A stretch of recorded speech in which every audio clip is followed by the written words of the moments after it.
Welcome back, ladies and gentlemen. We are at the end of the line here. Last match of the day getting ready to come up. But first, whew, what a set there. Japan started things off really well. They were looking on fire, crushing out Russia.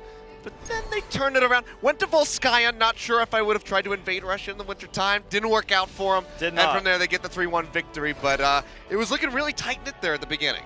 Yeah, it certainly was. And Dep or DEP, whatever you want to call him, the guy is good on hit scan.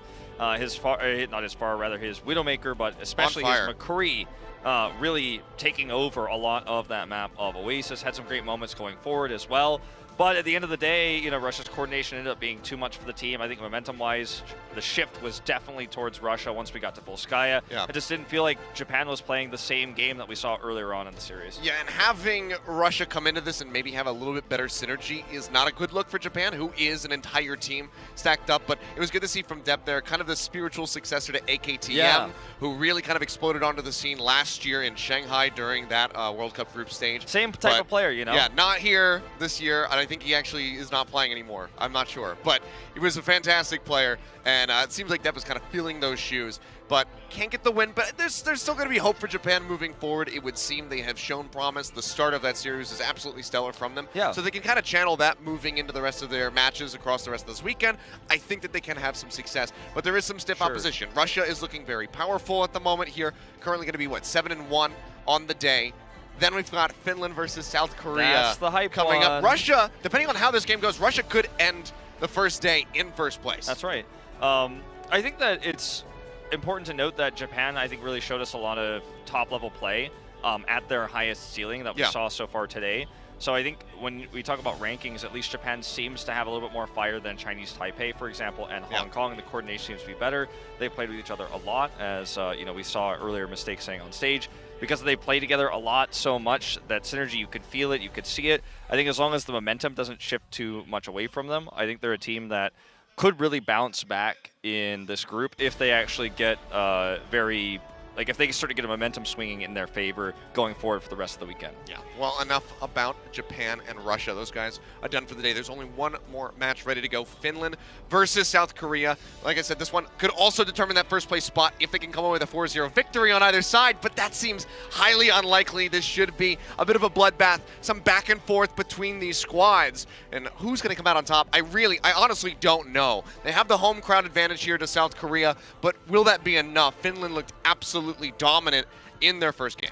It's certainly true. Everyone's expecting South Korea to come out of this group in first place, but they did not look flawless in their match against Chinese Taipei. Finland, on the other hand, coming off of a very strong win. They made a huge statement in their previous match. So, you know, it's tough to say who's going to come out on top, and I think this might be one of our best matches we get in this group stage. All right, well, guys, let's go ahead, throw over to Golden Boy as we get ready to introduce our final two teams of the day.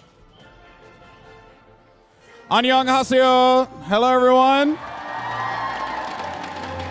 Welcome, everyone, here in Korea, as well as everyone watching around the world. Now it's time to get into our last game of the night. It's going to be Finland versus South Korea. You guys excited? Yeah? All right. Well, I say we go ahead and bring out our first team to the stage. Ladies and gentlemen, put your hands together for Team Finland.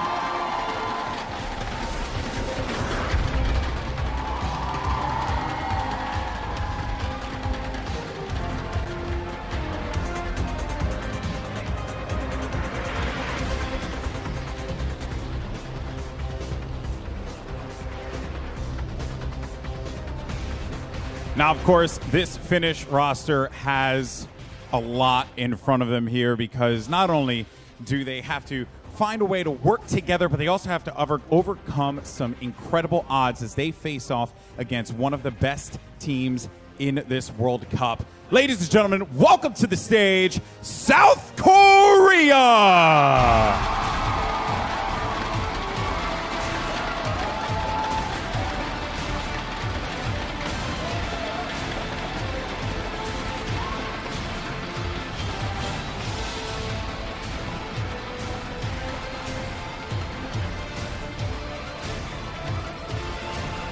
So the question on everyone's mind, is it going to be Winland or is it going to be an easy clap for South Korea? Let's go ahead and send it over to your casters to get this bad boy rolling on. Thank you again, Golden Boy. Again, back off. I mean, Taimu, he's the one who said it was going to be the easy clap. He says the 3-1 victory is going to come out for Finland. I'm not so sure. I think that this might be our first Game 5 that we're going to be seeing here on the weekend for the World Cup. I think that this one really could go the distance and have to have that final tiebreaker on control. I think the cool thing about the Finnish roster is it's kind of a it's an all-star team of Overwatch League players from different teams, with the exception of Davin, of course, who's in the top contender. And now team, everyone's Conti. screaming to have him in L Season 2. And I mean, the thing about this team is, when you look at it, I think for a lot of people, you realize suddenly, oh, there's a lot of Finnish talent in the Overwatch League, and now they've come together to be able to speak and communicate, of course, in their home language here. And it's a team that clearly has come very prepared. You can see Taimu will be on the starting roster. We had Davin starting earlier, played very good Widowmaker, but Taimu closed out the series. Now he's going to be starting from the beginning. Now, of course, you know the Finnish roster, you know the South Korean roster. We're not going to be seeing any changes. No Sebjolby yet. Spoke to him earlier, said that they had no plans for him to be performing here today, but throughout the rest of the weekend, likely that he will be making an appearance or two. But the squad, they got their win, shaky in the beginning, but able to take the victory in the end with the 4-0. But can they do it against Finland? It seems so unlikely that this could be a one-sided series. Kicking things off will be Lijiang Tower Forest on our control map. And this is a bit concerning for South Korea, I think, in a lot of ways. When you look at the matchup between Fate and Froggy, we've seen Fate avoid the Reinhardt so much. Froggy, on the other hand, has been playing so much Reinhardt. He's so famous for his very quick build on Earthshatter. And this is a map where Reinhardt is so meta. I mean, this is one of the control maps where he's almost essential. So will they, adapt South Korea, try to put Fate on the Reinhardt, or is he going to be continuing to play more and more of that Winston to try to counter that, try to kind of circumvent the Reinhardt? We'll have to wait and see, but, historically speaking, in this meta, especially in contenders, which played on this patch more than Overwatch League, obviously, that we've been seeing a lot of Reinhardt on Lijiang Tower. Yeah, I think that's going to have to be, I think that's going to be the prevalent mix here. It's just, like you said, is Fate going to go for that, or are they going to try to work around it? Because that really could cost them. If you go for the Winston and, Finland happens to be running maybe the Brig Rhine, you get that shield bash in, a couple swings and a fire strike, that Winston will be going down as long as the focus fire comes through. So they're going to have to be careful. I think that we probably will see Fate go for it, but maybe he wants to roll the dice. Maybe he's feeling lucky today and wants to bust out the Winston just a little bit more. The rest of the squad can expect here from South Korea. We'll be backing him up. We'll be trying to keep him alive. We saw some great plays from Ark, had that interview from him as well. Said, yes, we are going to go to BlizzCon. We are going to win the whole thing. Yeah. But now they need to prove it. He needs to put his money where his mouth is. Well, take a look at him on screen and get this win here, because if they can take down Finland in a convincing victory, then again they will slingshot the way into being the top team, the favorites, to just kind of cruise out of this group stage. Libero has been playing almost exclusively Pharah tonight, throughout this first match. Yeah, a couple flips onto the Brigida. Yeah, and the Brigida has been kind of what he's swapped to, and I think some of the weaknesses of South Korea in that previous series against Chinese Taipei was that he swapped late. But in this matchup against Taimu, in terms of the Pharah versus Pharah, that's, I think, going to be one of the big ones to watch out for, because Taimu has improved his Pharah a lot. I think he's a fantastic Pharah player at the moment. So, in terms of those body rockets in the sky, it's going to be a big factor. But we know that Carpe loves to play the McCree when those situations arise, so he can try to sort of counter the Pharah at range. So that's something that, I myself am personally really looking forward to. And Zappis, he could be a human statue. And then he's a stoic. But just getting these guys ready to roll in, getting them all set up in the lobby so we can dive into this first game. So Lijiang Tower to kick us off on control. Guaranteed 4, but I'm kind of feeling it, Wolf. I think that we might be seeing that 5th map here in this series, which would set them behind Russia. Again, if that happens, it'll give us one hell of a game, one hell of a series. But both of these teams would be falling behind Russia. That would put them in that clear-cut first-place spot. That's certainly true. I think this is going to be a close series, and even if scoreline-wise it ends up being something like a 3-1, like Taimu predicted earlier, that I think the maps themselves will be pretty competitive. I think a lot of it is going to be about the hero pools of South Korea, because I think what we have seen from them so far has been a little bit less flexibility. On the side of Finland, we've seen a lot of different things, including, a substitution, for example, with Davin starting, then Taimu coming in. And I think we're going to have to look at where South Korea looks to try to counter what Finland is doing, because they seem to be the more flexible roster at the moment. I talked to Taimu just a little bit, after their first series of the day, and he said, there's a reason why I wasn't starting in our first series. We have some things planned. We're waiting. South Korea is the big goal, so they wanted to hide some stuff. So they're playing close to the chest with this. So now we're going to see some maybe unexpected things out from Finland. One would hope, at least, he could have been messing with us. We know that Taimu can be a pretty big troll at times. Yeah. But I think that he was telling the truth. I think that we're going to see some surprises as we get ready to dive into this series. They've been prepping for South Korea. That's a team that they know they need to beat. They're not so much concerned about Russia or Japan. They know that if they can take them down, then they can gain that first place spot. Honestly, whoever wins this series is very likely, in terms of favorites to get out of the group. They're very likely to take the first place seed. Beating South Korea, giving them their first loss in a group stage so far, because it's been 2 years running, they have not lost. Being able to deliver that and then not making it out of the group stage would just be a really, really bizarre situation. So don't think that would happen. I agree with you. I think you would suddenly be like the favorites to go on and maybe even advance a bit into BlizzCon, if not take the whole thing. Yeah, that's the very exciting thing about this as well, is because it makes history if Finland is able to defeat Korea, because it's never happened before. And it does set the stage for, even if South Korea gets out of this group, this is the least dominant South Korea I've ever seen, if that happens, right? And these are, again, hypothetical situations, but just based on what we've seen so far out of this squad today, I think there is, in both squads, honestly, I think there is a real possibility here that we look at that 3-1 that Taimu predicted. I think that is actually something we really have to strongly consider. That's why this series is so exciting, because it just goes to show that even though individually some of the players on Finland didn't actually have the high Overwatch League spot that majority of the players on Korea ended up with at the end of the day, I think divided and brought back together in this squad with good coordination, good preparation, they can take down a Titan. I think that's the potential that we could see in this series. Has to be careful, though, a lot of times when you make a prediction saying that you know what the map score is going to be. It usually happens, but it could be for the opposite team. So maybe this is the 3-1 easy clap for South Korea taking down Finland. You never really know. So he needs, again, it's one of those situations of put your money where your mouth is. Yeah. Try to get that victory. Taimu's feeling good. We all, whenever you see Taimu on camera and he's looking happy, you know it's going to be a good time. You know that he is going to pop off in that kill feed, and he's going to have a ton of frags. So I'm really looking forward to seeing how he's going to be going up against these guys. So, has played against these guys in Overwatch League. He's familiar with their play styles. Yeah. Now he gets to come out and represent his home country. He's played against some of these guys in Apex. Back in the day, he's been playing against them for a very long time. I remember, speaking to Taimu when he was living here, talking to him about Carpe specifically, who had just left Korea at the time to play for a different team outside before Overwatch League started. And he actually praised Carpe a lot. So, Taimu has dueled with Carpe since the beginning of time. He's lived in Korea. He's trained in Korea. During the Apex times, he spent more time in Korea than he did anywhere else in the world. So, especially for Taimu, this is kind of a comfortable place for him. Yeah. And as you were mentioning, it seems like when Taimu's in a good place in terms of mentality and motivation, his play is phenomenal. And we've seen all sides of Taimu throughout the Apex history, throughout Overwatch League as well. And now that we're here in Korea, this is one of those moments where everyone on Team Finland looks to be really excited and hyped about this match. They feel very confident.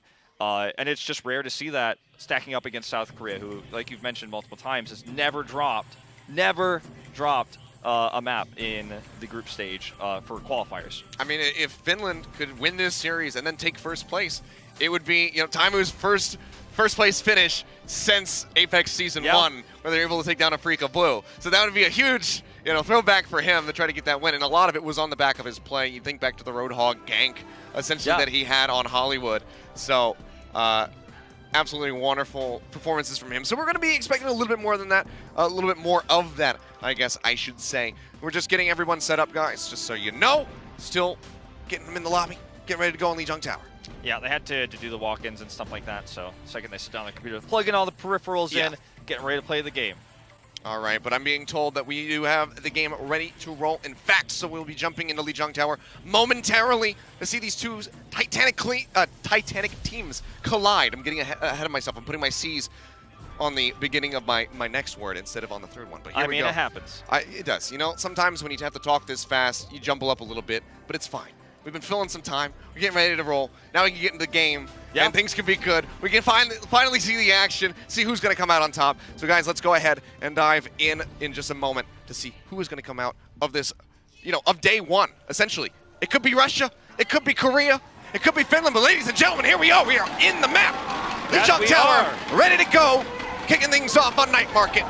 As much as I would love to see Taimu on the Hog here, I don't know how realistic it is. We've seen a lot of it, though, in contenders Korea specifically, through China as well, in the contender scene, of course, on this patch. So I would love to see it. It does have a lot of high pick potential. On the side of South Korea, we mentioned it earlier, they've been hiding a lot of what they're doing until the gates open. So I think there is a chance that we do see Carpe and Libero on these heroes, with Fate just switching over to the Winston or the Reinhardt, more likely the Winston, but let's see. Oh, showing us some Hammond. Could be. Okay, looks like we'll be sticking through this. So they will charge out. Taimu is on the Roadhog.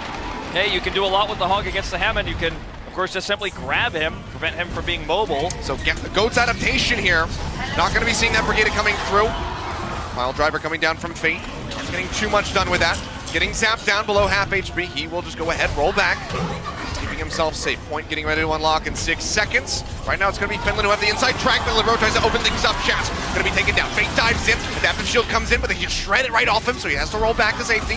Dragging down below half, however, as Libero has this great back angle coming in. Just chunking them out from behind. It's going to be Carpe traded out. Taimu now going down. South Korea looking for this initial cap, and it seems like they'll be able to get it. So well played by Fate. Comes in to re-engage on the point right before it unlocks, right before the capture can complete. The comp that Finland is running, it's quad tank, like you said. It's not goats, it's 4 tanks, 2 supports. Very difficult to break, especially with the sustainability of the Roadhog. But he comes in, disrupts, gives space for Libero to do that extra damage. Now he's holding on to this barrage. He's got a good angle. Yeah, he's going to go ahead, drops this one down. Defense Matrix is there, however. Charge up into the air, and Libero will get taken down. Links are finding the killing blow. Fraggy still going to be swinging around. Pile driver comes in from Fate. Got that minefield ready to roll, but now Shaz going to be taken out. Carpe finding that hit, and Zappis has been knocked out of the mech. Here's the minefield. That's just going to go ahead, drop down the mine. Self-destruct is in. Fraggy's going to get the barrier up. Will be able to do so. Denies the remech. But Jonex here, he's got the Transcendence, and it's going to be South Korea maintaining control over the point. That's going to be a reset here coming in from Finland. They're going to have a big stack of ultimates, though, for this next attack. That's going to be critical. As, if this one fails, then South Korea is going to have a massive advantage. Now, remember, Meko is playing this D.Va, so they're not running a D.Va-less composition. That means that this can be absorbed, what Linkser is trying to set up here on the Zarya. Fraggy can shut that down with a Shatter to open it, to prevent the defense matrix from being used. Seems like they're looking to just maybe push straight up the front door here. Fate pushing forward, trying to disrupt. Charge Fraggy, just getting himself in onto the point. They want that inside track. They nearly have the flip there in their favor, and Fate's going to get taken down. Big Goose finds the right click to go ahead and finish them off. Coalescence out from Shaz as they push forward, just looking to get as many staggers as they can now that they have control over the point, but likely just going to be kiting right back in because Libero still getting a couple rocket tags in. Fraggy wants to keep himself alive. Good play by South Korea here to disengage, but this is exactly what you want if you're Finland. Oh, now they're going back in. That's going to be the Shatter coming in, looking for Fate. The pin comes down, but he's still going to be healthy. They're just hopping him up. Carpe comes up with 2. He gets rid of both of the supports. Now it's going to be a push forward. Jonah can burn that Transcendence, and they're looking to flip this one right back over into their favor. 25% here as it starts ticking up. South Korea just wresting control straight back out of the hands of Finland. And both times South Korea has taken control of the point. It's been off of an engage from Fate with the pile driver. This time, of course, he was shattered immediately. Froggy predicted exactly where he was going to go down. And the but no way to kill him. Yeah, and now look at this. When the shatter comes in, Carpe just has them all lined up.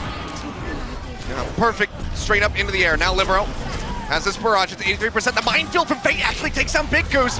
That is a huge detriment here to the Finnish roster.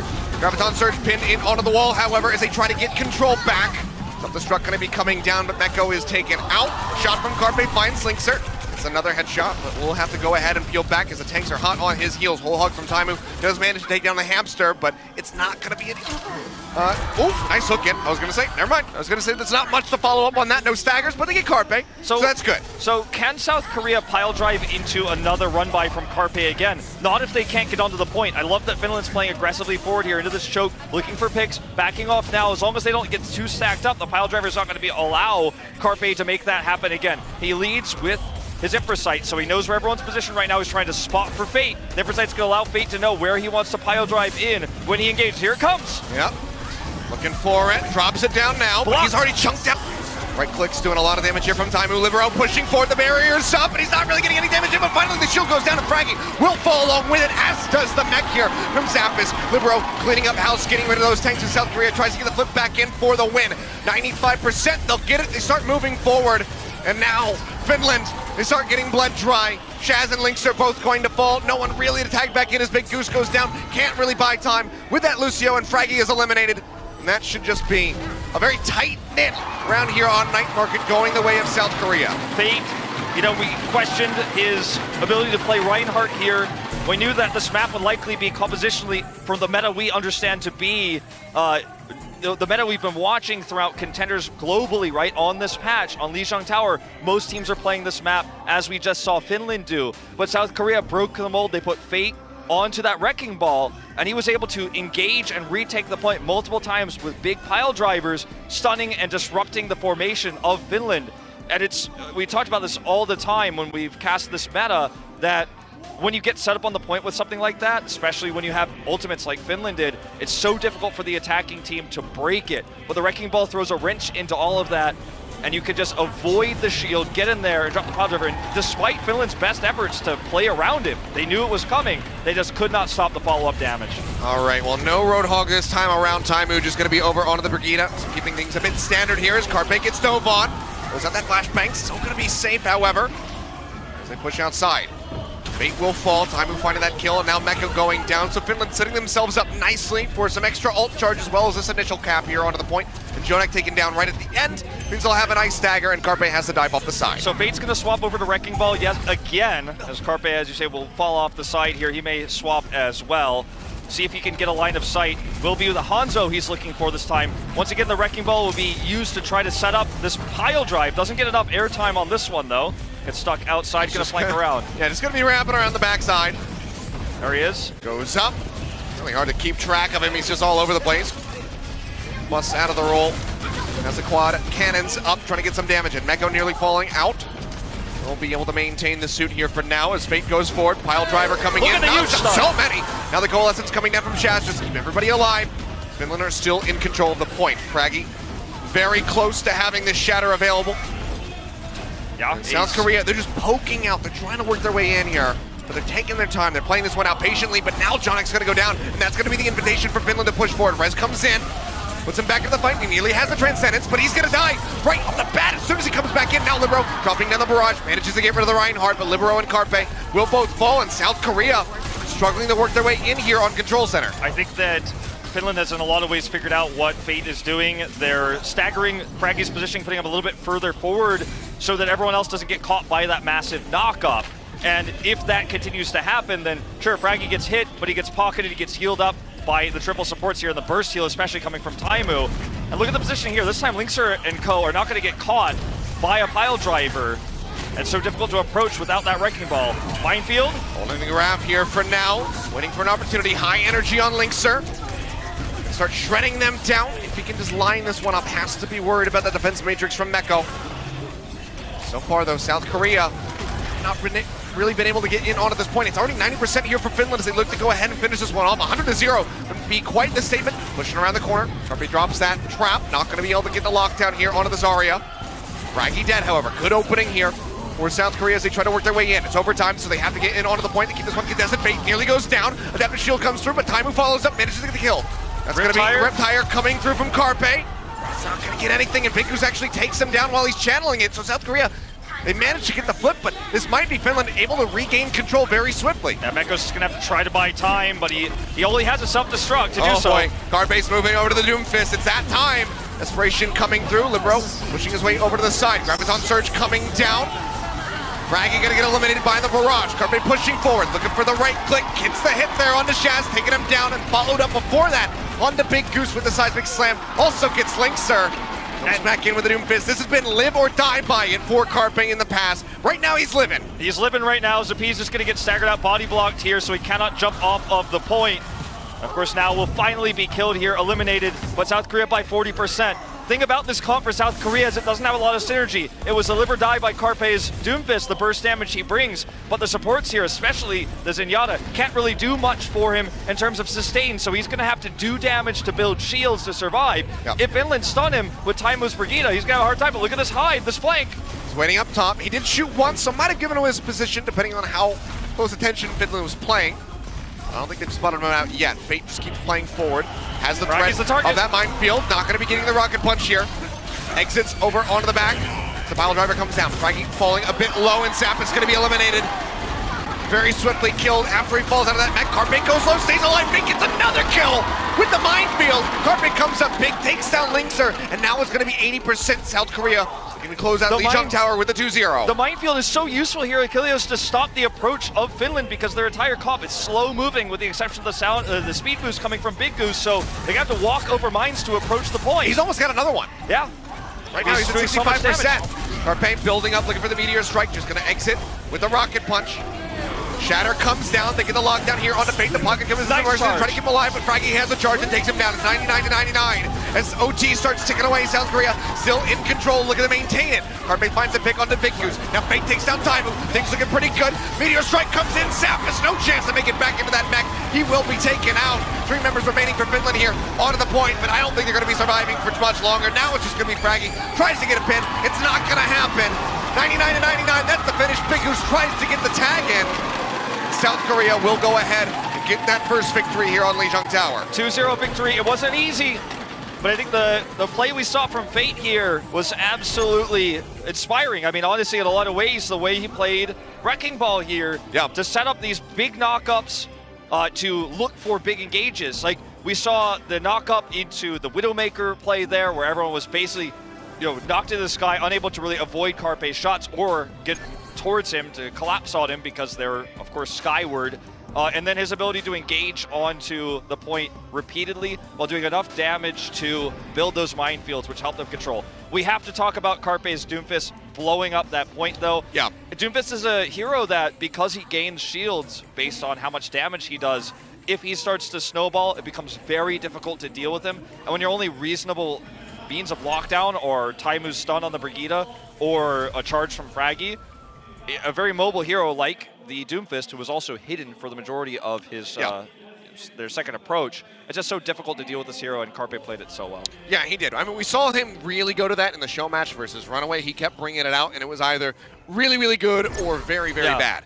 This was very, very good. So he's leaning more towards that range here today. Carpe, that rough start in the beginning in their first match with the Widowmaker wasn't really getting those headshots coming in, but now it seems like he is very much woke. This guy is woke right now, as, he's in there. Yeah. He's in there. Widowmaker, Doomfist now looking very good. Clean play from them. Finland are giving them a run for their money, though. The 99 to 100 finish for them. That was not an intentional pun, actually, now that I think about it. But, they're keeping it tight-knit. They're putting up a good fight, but unfortunately they can't take a round on Lee Jung Tower, so they can't extend us to that final round. But they still have their chances. They're going to have their map pick moving into Hybrid. I'm not sure what they're going to be feeling here today, because we've seen, Kings Row, Eichenwald, and now... Kings Row, yeah. I think it's pretty likely, right? So. But, I mean, one of the things to keep in mind about Finland, I think, that we have to talk about is they adapted so well to what Fate was doing.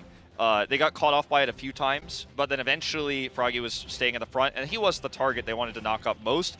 But because everyone else didn't get caught by that pile driver, and also he didn't get as much adaptive shields because everyone's stepping further back. Yeah. It didn't work out as well. So how much more of this Wrecking Ball will we see? I don't know. I mean, I think if we do go to Kings Row, we could see a lot of it on A attack from South Korea.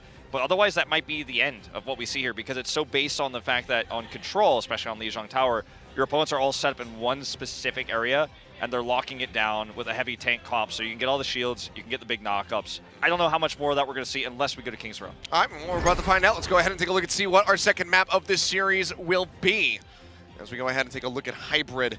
And it will, in fact, be Kings Row. So it seems to be the flavor of the day, maybe of the weekend. But we're going to see it yet again. Yeah, and, Kings Row is a map where we see a ton of Reinhardt Zarya, and that's playing into Froggy's strengths, especially.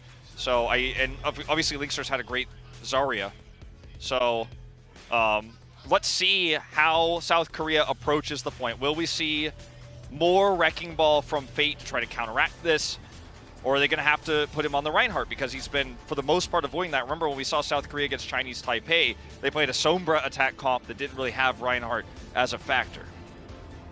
We'll be on defense first, so it looks like we're going to see the traditional Orisa Junkrat Widow. Yep. And again, it's Team South Korea, so not going to be seeing the Roadhog alongside that, it would seem. No. A lot of our contenders teams, that has been one of the favorite things. Have one of your supports flex over to the Roadhog, go for those halt hook combos. They have the Widowmaker, so you can still go for the headshot combos. If you practice that with your team, with your friends, it's pretty much a guaranteed headshot. I mean, remember too that the Roadhog in Korea, and obviously South Korea has scrimmed with a lot of Korea contenders teams, is normally played by the Zenyatta player, the secondary support. And Jonak is so good on the Zenyatta and hasn't had that much time to adapt to this new meta just yet because of how deep he was able to go into the Overwatch League playoffs that perhaps, at least for this stage, the qualifier stage, they haven't mastered it yet, but I think that is something we very well may see moving forward. All right, well, let's go ahead. Take a final look at what the attack is going to look like from Finland. Goats. And what a surprise! Yep, it's going to be the triple tank, triple support with Taimu, of course, on this Brigitte. We've been calling it a support because of her ability to heal, but she is very tanky. She does have, really good defensive capabilities. Running past the point here, actually. Yeah, it's going to be wrapping around the backhand side. This is not going to be any LA Gladiators nonsense. It's going to be a collapse in. It's a real Brigitte. Yeah, they want to push up onto the high ground. They want to try to force this Orisa out of position. They will be able to do so. We'll go ahead and throw down that barrier right up onto the corner as everyone piles in, looking for Fate. And he's going to get taken on the fire strike, finds the kill, but Jonak does knock Zappis out of his mech. So not without a cause, but now they're in onto the point. They're ticking up, they're halfway there. Jonak taken down by the orb of all things here from Shaz, and Big Goose gets Carpe. This is going to be a massive, massive time bank here for Finland as they try to get this cap on the first push. Libero is above them, but he is all on his lonesome. He gets popped up in the air, and he won't come back down alive. So first cap in for Finland. And yeah, that's going to be 5.5 minutes on the clock. 5.5 minutes, really nice execution of the run-by strategy.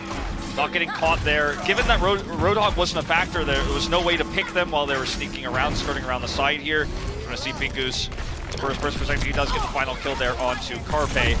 It's a good chase there by one of the world's best Lucios. So the comp we're seeing now from South Korea is Fate back on this Hammond, and of course Carpe going to the Doofus. They're trying to break this tank comp with CC.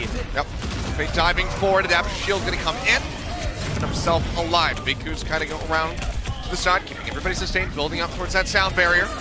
So a little ways away from that one, but now Taimu will have the rally set, throws it down.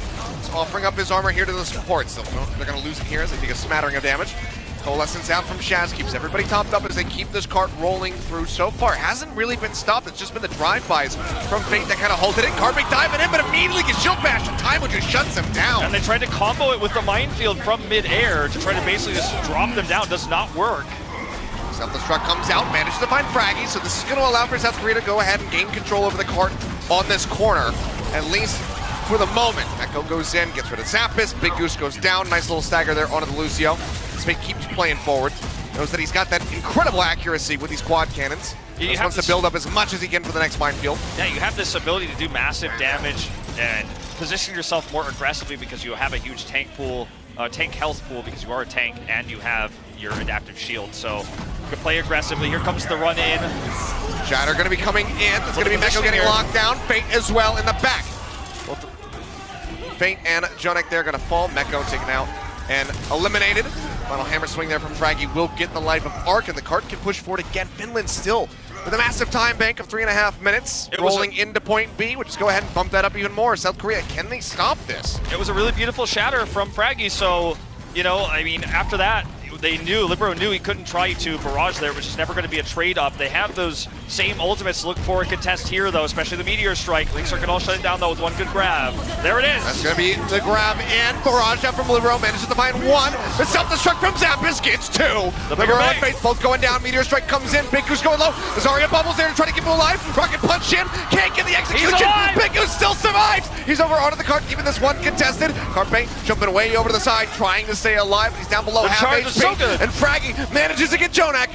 They try to get this completion. 1.43 meters left to go. Arc is going to have the res, puts the Zenyatta back into the fight. Fate playing forward, pulls his way out of there, but Meko's gonna get taken down and Jonek's dead again. The Goose will get eliminated. Carpe finds that one. Medium energy here on Linkser, zapping away, building up a little bit more as he tosses out these shields, and Carpe will die. Completion is there, and now it's 4 minutes for the home stretch for Finland to try to make it the point C. Finland is just playing around this very aggressive dive style so well. I mean, you don't normally think of a traditional dive as a Wrecking Ball plus a Doom Fist, but in this case, that's what South Korea is trying to operate on. Taimu's shutting it down. Linkser's building up these very early gravitons, and he's also fighting with high energy because of this style. Here comes Fate, but again, they're splitting against it. They've figured out Fate's style here. It's very predictable. It's a straight up swing in and look for a big pile driver, but when you can react to it this quickly, especially with a Lucio on your side, it becomes so much less effective. I think that's what we're seeing here from South Korea, diminishing returns. It's kind of like predicting Haksal using a Dragon Blade to go to, Korean contenders for a second. He dashes up into the air, and then the blade's going to come out. You know it every single time. Yeah. That's the same thing with the pile driver here from Fate. He's going to drop down the minefield. Linkser falls low, but gets a shielding back in. Just looking for Carpe. Getting these right clicks in onto him, almost takes down that Widowmaker single-handedly. Fate's still wreaking havoc around the backhand side, but he's zipping his way out of there very quickly. And all the tanks are distracted. It's going to be 2 kills coming in as Taimu and Big Goose both go down. And now it's just going to be cleanup time here for South Korea. They gain control over the cart. This is going to allow them to drain some time off of this bank. 3 minutes just about, still plenty for Finland to get this completion, but you can see the swaps coming through. Yeah, we are seeing a major composition swap coming through from Finland, and this is going to allow for more burst damage. Linkser's running the Hanzo, so Storm Arrows can be used. Fate's going to be matching. Oh, yeah. Okay, flipping around. He's making up his mind. Okay. Time to find Libero. Well, that's one thing that you can do with a very quick swap is to eliminate the Pharah immediately. Yep. Get rid of him, try to force out that res perhaps. Linkser comes up, finds Carpe point blank, taking him down. He will be under fire and he will get taken out. Meko finds that one, but Taimu gets rid of Arc, and now Jonek's going to be out of the fight. There's no supports available here for South Korea. They get the elimination on Jonek while he has the Transcendence up. The cart starting to move forward for Finland. Looks like Fate just wanted to respawn here. That's why he charged in like that. If you got a kill, it would buy a little bit more time. But look at the control of line of sight here for Taimu. No one can deal with him right now. There's just simply no way. Wants to get that headshot if he can take down Jonek, but now it's not going to happen. Pops the Transcendence. Another pile driver out from Fate trying to build up. Taimu looking for a shot. Drops over onto the back. The self-destruct here not going to find anything. And Carpe manages to get rid of Shaz. So that's going to be a nice little pick-off here for the side of South Korea, alleviating a lot of pressure. Now his Zappis as well will die. Libero over onto the Tracer, nearly has that pulse bomb set and ready to go, but the rest of Finland have kited their way out. They're moving back towards the spawn. South Korea has finally stabilized now. Yeah. Big Goose trying to survive underneath there, isn't able to do enough healing there. Unfortunately, the safest team is going to have a Valkyrie for the next push. But look at the setup here. Fate is hiding around the corner. Libero can hit anyone who just swings around. Hail Mary here to look for that final push. He's hoping, of course, to grab Shaz, if possible, force out an early Transcendence. That's what he's looking for. Pushes in, and that's just going to be the one clip coming down. Shaz did not stand a chance. This gets melted down. No Transcendence, no nothing. Now going to be under a minute if Finland can get this finished. So what started out with a fantastic time bank has now been bled dry by South Korea, or pretty close to dry, I should say. Taimu manages to trade one up here against Carpe, but he is in no man's land and will get taken down by Meko. The Diva just hounding them out. 52 seconds left as, right now Finland has a huge slew of ultimates here, but they have to use them efficiently right now. Dragon Strike comes out here, zones a little bit. They need to make sure that the self-destruct can do the same. It rolls through. Jonek now getting another Transcendence available. Carpe looking for a shot, spots out the Hanzo. This is out on the body tag. Not gonna get him. And now she's looking around. Sees the Winston, can't get an angle really. Transcendence is gonna be out from Shaz, keeping everybody alive. Jonek matching here onto the cart. And Fraggy will be the first one to fall as the Transcendence expire. South Korea gonna go ahead and hold this one off. Linkser falls low, Linkser goes down, Jonek comes up with a kill, Fate charging forward. He's got another minefield. He's gonna drop in, the pile driver gets rid of Shaz. Big Goose goes down, as does Zappis. And this might just be it. Finland, the desperation swaps coming through. Taimu trying to zip his way out of there, will be able to do so, but he's got no HP. Linkser's dead on the Tracer. Carpe takes his head off. They get rid of Fraggy. And that's gonna be the OT. Forced out as a minefield, just gatekeeps Finland. Welcoming them in, they say, yes, please come try to get and tag the cart. But they're not going to do it. Yeah. So no completion here after a 5.5 minute time bank on point A. Very well played by South Korea to stall it out. Libero swapping over to the Tracer, I think, was the real key change they made there at the end. And, it was very well predicted they predicted well what Finland was going to do, how they were going to change up their compositions. So, we had this Tracer looking for flanks, harassing the backline, doing so much damage. I do see a quick highlight here of Carpe just making sure they could not get back to the point. But, I mean, when you look at what Finland was able to do early and how much of a time bank they had, the swap over there from Libero's got such a massive hero pool. He has always historically, even since his Apex days. When you look at that, you think, okay, South Korea just has so many things they could do to shut down a push like this. But the big but here is that Finland is now on defense. South Korea has shown us a little bit of Reinhardt. We saw Fate play a little bit of Reinhardt there to very lackluster results. He now basically has to play Reinhardt if he wants to play the meta here on attack. If he wants to play Wrecking Ball on attack, I think that's somewhat predictable. And, you know, this is, I think, getting A is the biggest hurdle for South Korea right now, based on what we've seen from them in these first 5 maps. So let's see where he's going to lie in terms of hero pool. I don't think Carpe is going to be playing the Reinhardt, but let's take a closer look at Fate in just a few seconds here. Well, it seems like right now Finland going to be operating with the double sniper comp. They have Taimu on the Widowmaker, Linkser with that Hanzo. Divalis, as they do have it, Zappis here with the Zarya. So going to be looking for those Graviton Surge. But again, have to be concerned about Meko. But looks like we're going to be seeing this again. South Korea, they have Jonak currently on the Ana. Not going to be the Genji coming out like we saw in their first series. Nope. Oh, there we go. There Okay, the last second swap does come through, so they're going to be looking for those Nano Blades. Already Fate, though, gets tagged up quite a bit. All right, watch Jonak's tracking of Libero. It's going to be very critical for him to make sure that this Genji stays healed up, especially later on once he starts committing into the back line. For now, Libero's just skirting around the edge looking for a good angle before they commit fully to this dive. As you can see, here it comes. Jump in over onto the top. Maggie going to be all right overall. A couple more left clicks coming down. Libero just keeps trying to play around this corner. Get some damage in. Gets a nice hit there on the Linkser. Couple straight into the face here onto Fraggy, but Taimu finds the opening shot, taking down Jonak. That's going to be delaying that nano boost for quite a while. Reflection comes out. Good angle here for Libero to build on the top. Right click's coming down. He's got both supports in onto the corner, and they still managed to actually take him down with them pocketing each other. Thought maybe they would be able to survive, but it's not going to happen. Linkser manages to trade one back as Meko will fall, but now Zappis is going to be out of the fight. Finland struggling here on this defense. First tick nearly there for South Korea, and with Libero just cleaning up house, they will be able to get it. Ladies and gentlemen, this is coordinated dive at its best. The teabags here as Libero. No, it's tactical crouching. Remember, it's tactical crouching. Sorry.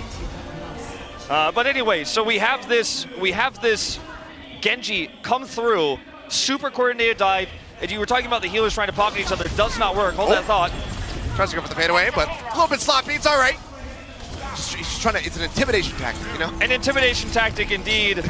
Libero about to have that Dragon Blade, though, and that's something that's certainly intimidating for the side of Finland because Shaz does not yet have a Transcend, so that's going to be a very vulnerable moment when the Nano Blade swings through. Libero is ready now, so this is going to be the moment. Can Shaz survive this? Build a Transcendence. There's a very tiny window Libero has here to get in before that's possible. Can Linkser shut it down? Yeah, that's also a possibility. So, we'll keep our eyes trained here on Jonak for now to try to get the setup. As soon as we see that nano, just straight in on the Libero. That's going to be the execution coming through.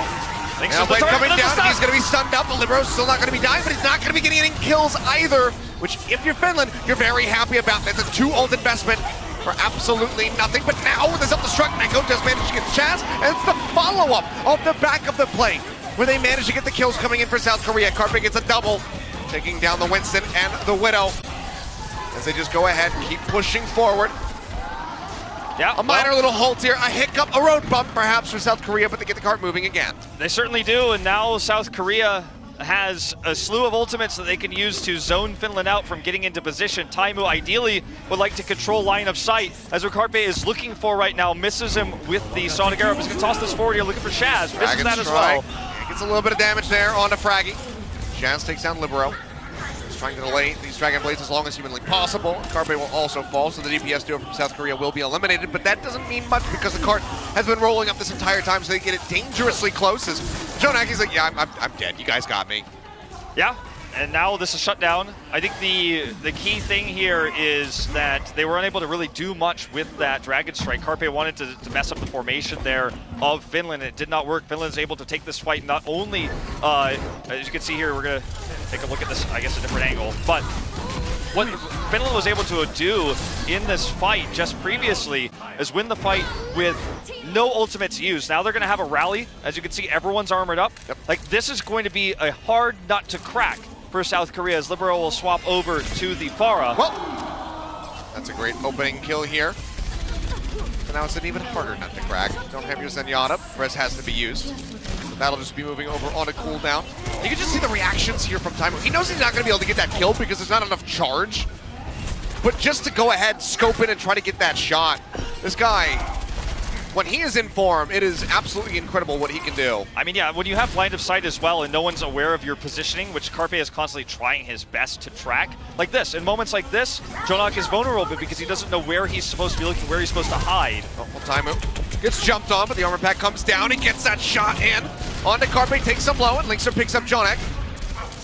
Just further punishing that Zenyatta. And punishing Fate as well. When Fate went in committed to try to kill Taimu, the tank line just collapsed around Fate. Oh man, Fraggy, he's going in deep.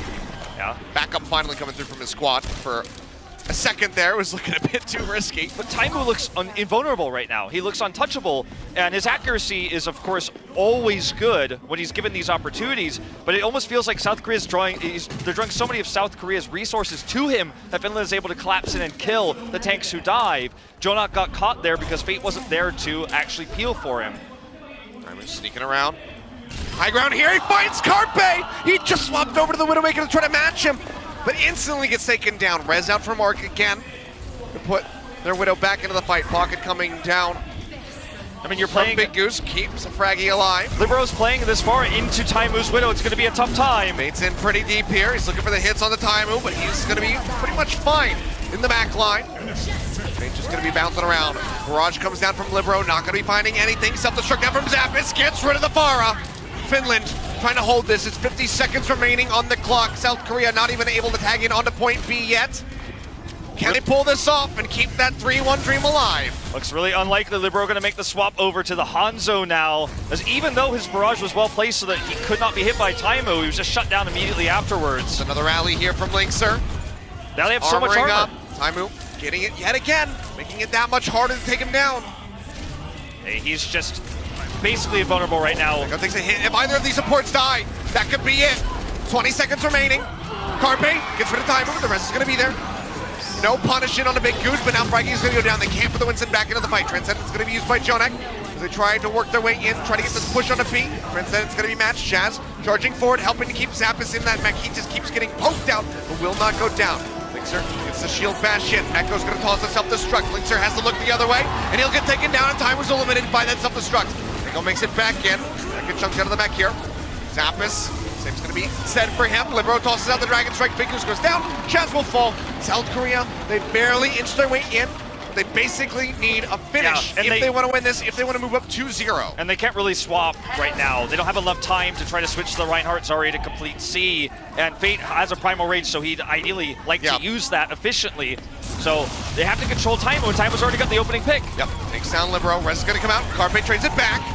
Still going to be an advantage here perhaps for South Korea. Taimu res in as well. Fate popping the Primal Range.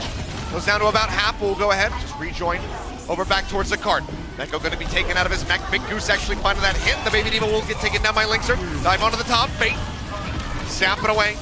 Building up for another Primal Range here very slowly. 100% moving forward. He falls low. He's got to jump out. Yeah, he has to leave.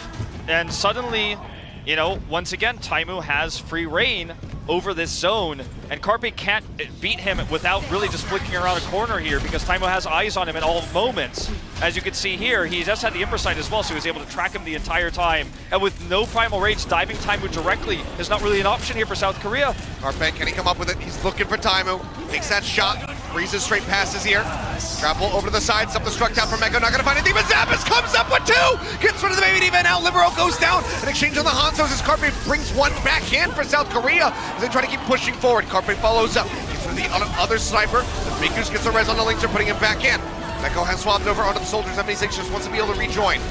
Now this is looking really rough. They're going to need to get some kills somehow. Zappa's just going to be spamming away. Finland looking to go ahead and tie things up. Carpe's going to go down.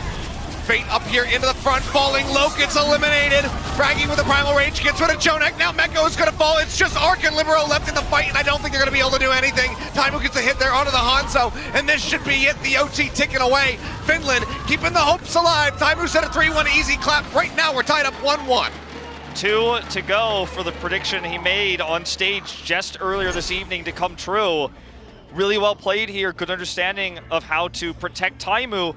And when Taimu, we started the narrative of tonight of Taimu's in form right now. He's had really good accuracy on Widowmaker all night. And when you give him that much space against Dive in particular, he's going to be so difficult to kill. And when you see, Winston's, Genji's diving him, failing, there's no way out. If you don't get the dash reset with Genji, you're stuck there, you're dead. Yeah. Same with Fate on the Winston.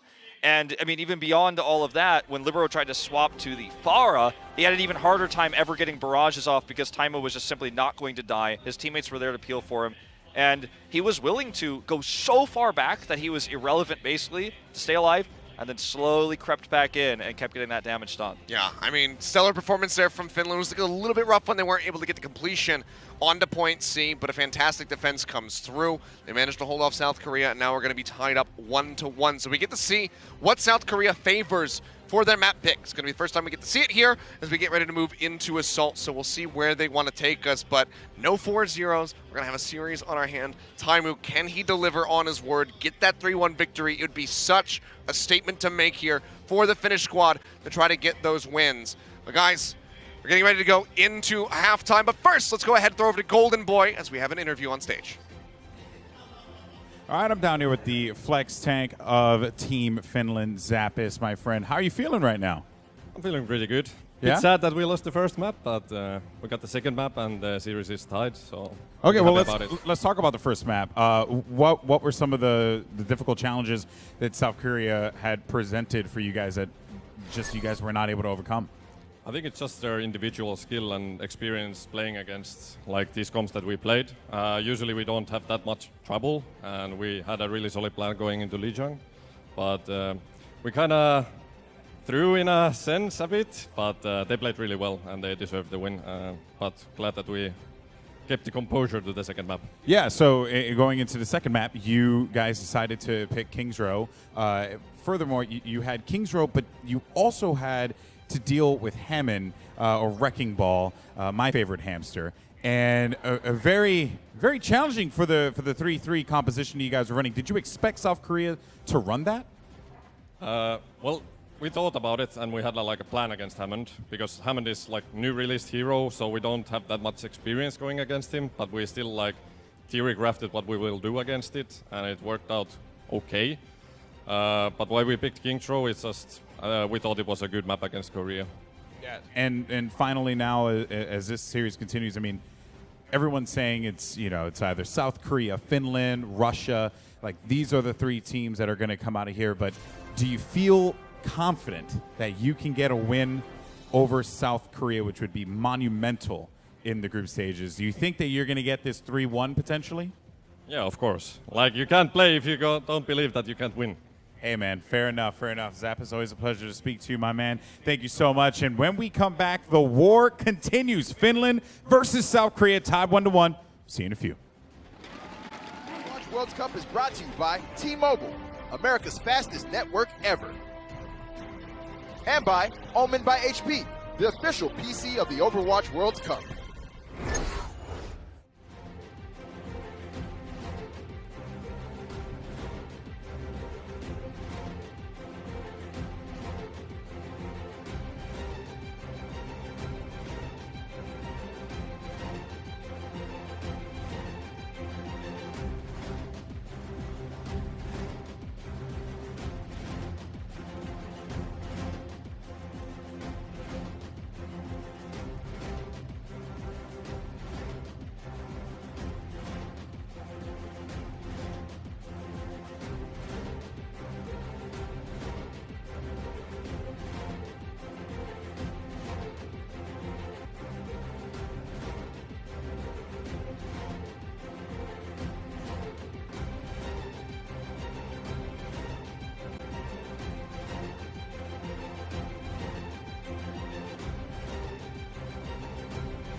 Welcome back, ladies and gentlemen. We are halfway through our series, and it has been an historic moment. Finland able to take a win away from South Korea. The first time they have suffered a map loss here in their Overwatch World Cup history. Has not happened. Finland have pulled it off. They are not immortal. They do, in fact, bleed, as it turns out. So this is a momentous occasion. But can they get more? Because Taimu promised a 3-1. That's the question. He's going to have to win 2 maps in a row to make that happen as we head into Assault. I'm excited to see what Korea is going to bring to the table because we've seen their dive look phenomenal when it is able to go off when they are able to set up for those attacks. Wrecking Ball looks really good for Fate. But on the side of Finland, they're playing more meta comps than, really I think anyone else has. There's been a lot of hiding, I think, of the GOAT style composition, the Reinhardt Zarya. But it's Fraggy in the booth, right? Yep. And they're playing around his strengths, and they're playing around Taimu's strengths as well. It feels like Finland looks like a really strong, coordinated unit, whereas on the other side of South Korea, it's just a bunch of mechanical gods who have good synergy, but are almost, it feels like, experimenting in some ways with a new meta because they haven't played really this meta until this event in terms of official matches, right? So with the Wrecking Ball coming through, it's very exciting to watch that happen and unfold live here, but can they adapt? Can Fate play the Reinhardt moving forward that may be required depending on what map we go for Assault? And that's that's one of the questions I was going to pose to you is actually, do we just see a map come out so we stray away from that Reinhardt, get rid of the necessity of that pick, and just play to an Assault map that is going to be very Winston friendly? Maybe we just see them completely trying to avoid it because we have seen that not inability, but that they don't want to flex. They want to stray away from it. Yeah, well, I mean, we'll take a look at what map we are heading to in just a moment, but I have to feel like, the best map pick here is Anubis, right? It goes towards everything you just said. It's strong for Winston dive on A, and you can even run the defensive Genji here if you want to stray away from the Orisa Junkrat setups. And that's the kind of style we've been seeing Carpe play most of the time into Assault. This is kind of Anubis Genji style. But I wonder, though, with how well Taimu has been playing and how well he's been able to position himself, will they be able to kill him with said dive? I mean, we're playing into the kind of style South Korea wants to play on an Assault map because they don't really seem to want to run the GOATS comp, but if Taimu predicts this, expects this, and Finland plays around him well, just like they did on King's Row, we could have a similar problem for South Korea. Well, we'll see what Finland is going to piece together here for their initial defense right now, showing the Genji Widowmaker, which would be a bit unorthodox. We've been seeing so much Junkrat historically on this map as especially an opening defensive pick for point A, but maybe they want to stray away from that a little bit. Yeah, one of the cool things about Genji Widow is that when the dive comes through onto Widow, Widow's a very mobile hero. I know it doesn't feel like, when you think about what Widow does, that's true, but Taimu can grapple away, and while the tanks are trying to figure out their next move, are they going to chase Taimu or are they going to move back to Peel? That's when Linkster's going to get on top of the supports. He's going to do a lot of damage. He's going to maybe even build for a Dragon Blade very quickly because of those moments. If South Korea has to peel back to deal with him, then it's a successful defense. Taimu gets back on the high ground. So, it's very cool to see this style coming out from Finland. Let's see if it works out in practice. Well, South Korean fans cheering in the back to try to encourage South Korea, get them moving forward again, get that momentum rolling in their favor. They're going to be on the approach. It's going to be the Winston Diva here, matching the Widow Genji. So which pairing is going to be coming out on top? Taimu looking for the opening shot, not going to find it. Taimu shifting around, looking for an angle here. Very far back, just playing very cautiously right now, forcing a big dive from South Korea if they want to commit. Starting to move forward. They're dropped off the top, trying to get some hits in onto Fate. We'll just tag him in the back. Well, Fate Linkster gets a lot of free charge off of that. Which the Libero already at 52%, 65 now, and now he's going to get the kill there on a Shaz, opening things up, but he will get taken down. Zappis able to answer that one, but Jonak gets rid of Linkster. Now Zappis out of the mech. A good start here for South Korea. Haven't made their way in onto the point yet. It seems like that's going to be happening very shortly as Big Goose also falls. Finland would need a miracle to try to hold this. South Korea played so well around what Finland was trying to set up. Rather than diving Taimu heavily, they actually played around the fact that he was positioned so far back, so they slow pushed it and killed actually the front line rather than trying to dive the back line, because Finland didn't have that traditional Orisa setup, for example. It was much easier to just kind of slow push, do that damage. Libero comes up with big kills, now has a Dragon Blade. So we're going to take a look at the pocketing here from Arc as he keeps everybody alive in this fight. Very well played. But now we are looking at potentially the double cap. That's the scary part of this. That's why Taimo has to flip over to this Brigitte. But we saw this exact same attack from South Korea once already. Let's see if they want to wait for the Deadeye here before they line up the Dragon Blade. Valkyrie opens things up. Libero will go ahead, draws out the Dragon Blade. He's looking for the swipes. The pocket comes down with a final hit. Manages to take down Shaz. Now Taimo eliminated by that self-destruct from Meko. Shaz will be rezzed back in. South Korea gets in onto the point. Right now going to be contested, stopping them from getting that first stick at least. Carpe here completely safe on the McCree. Gets those headshots in, and Fraggy will go down primal range. Doesn't really mean much to South Korea. They go ahead and burn right through that Winston very rapidly, as well as the mech again. Deadeye comes down. He's got 3 lined up, but it's not going to get anything, and Linkster comes in from behind with the Doom Fist to take him out. Linkster's caught here, though, and they are buying a lot of time, but they're going to need to get more than just 1 pick if they want to stop this double cap. Yeah, Rez comes back in, and they're just going to have it. A massive time bank here. South Korea with their first map pick of the group stage ever in the history of Overwatch World Cup. Absolutely rolled through to success. And, you know, they get that 2-0 very swiftly. It's just common knowledge, I think, to a lot of people that when you capture A like that, have an old advantage going for B, especially in this meta where someone has to swap to Brigitte when the Dragon Blade is ready. It's common knowledge that sometimes this double capture does happen. So I think that Finland is probably not going to be too shaken by this time bank, because if they themselves can also match it, they're going to have a really good time. So this is, of course, the res onto Carpe here. And he's able to kill Fraggy. Huge pick there to help secure that, make sure that they couldn't tag onto the point. Yeah, big denial. My concern for Finland now, though, is will they be able to, with Linkster assumedly on the Genji, will they be able to dive and get A as quickly and snowball this? Because their strength so far has been more into the tank-based play and that sort of aggression, setting up fights around speed boosting onto points, falling up into one zone, more GOAT-style composition. But, you know, we know Linkster is a very good Genji. They're running the same comp here, looks like, based on spawn room alone. They need to have a good A attack to match the time bank of South Korea. Yeah. And that's something that when you defend first on assault, and you end up, your opponent grabs that time bank, it's something that you have to keep in mind when you attack, because if you try to run goats or something like that here and it fails, you've lost too much time. And then you, and this is one of the worst maps in the pool for that, which goes back to what you were saying about why South Korea picked it. So you really have to make every push count right now. Otherwise, when we potentially go to extra rounds, you're gonna have less to work with. Okay, so a bit of a change here from Libero. The Junkrats typically going for that right flank, the trap, but now going to be sitting up on the left, trying to throw off Finland, get that easy pick. Poison trap coming down as Linkster pushes around the side, and Libero's there to clean him up. Really good DPS synergy here to make that happen.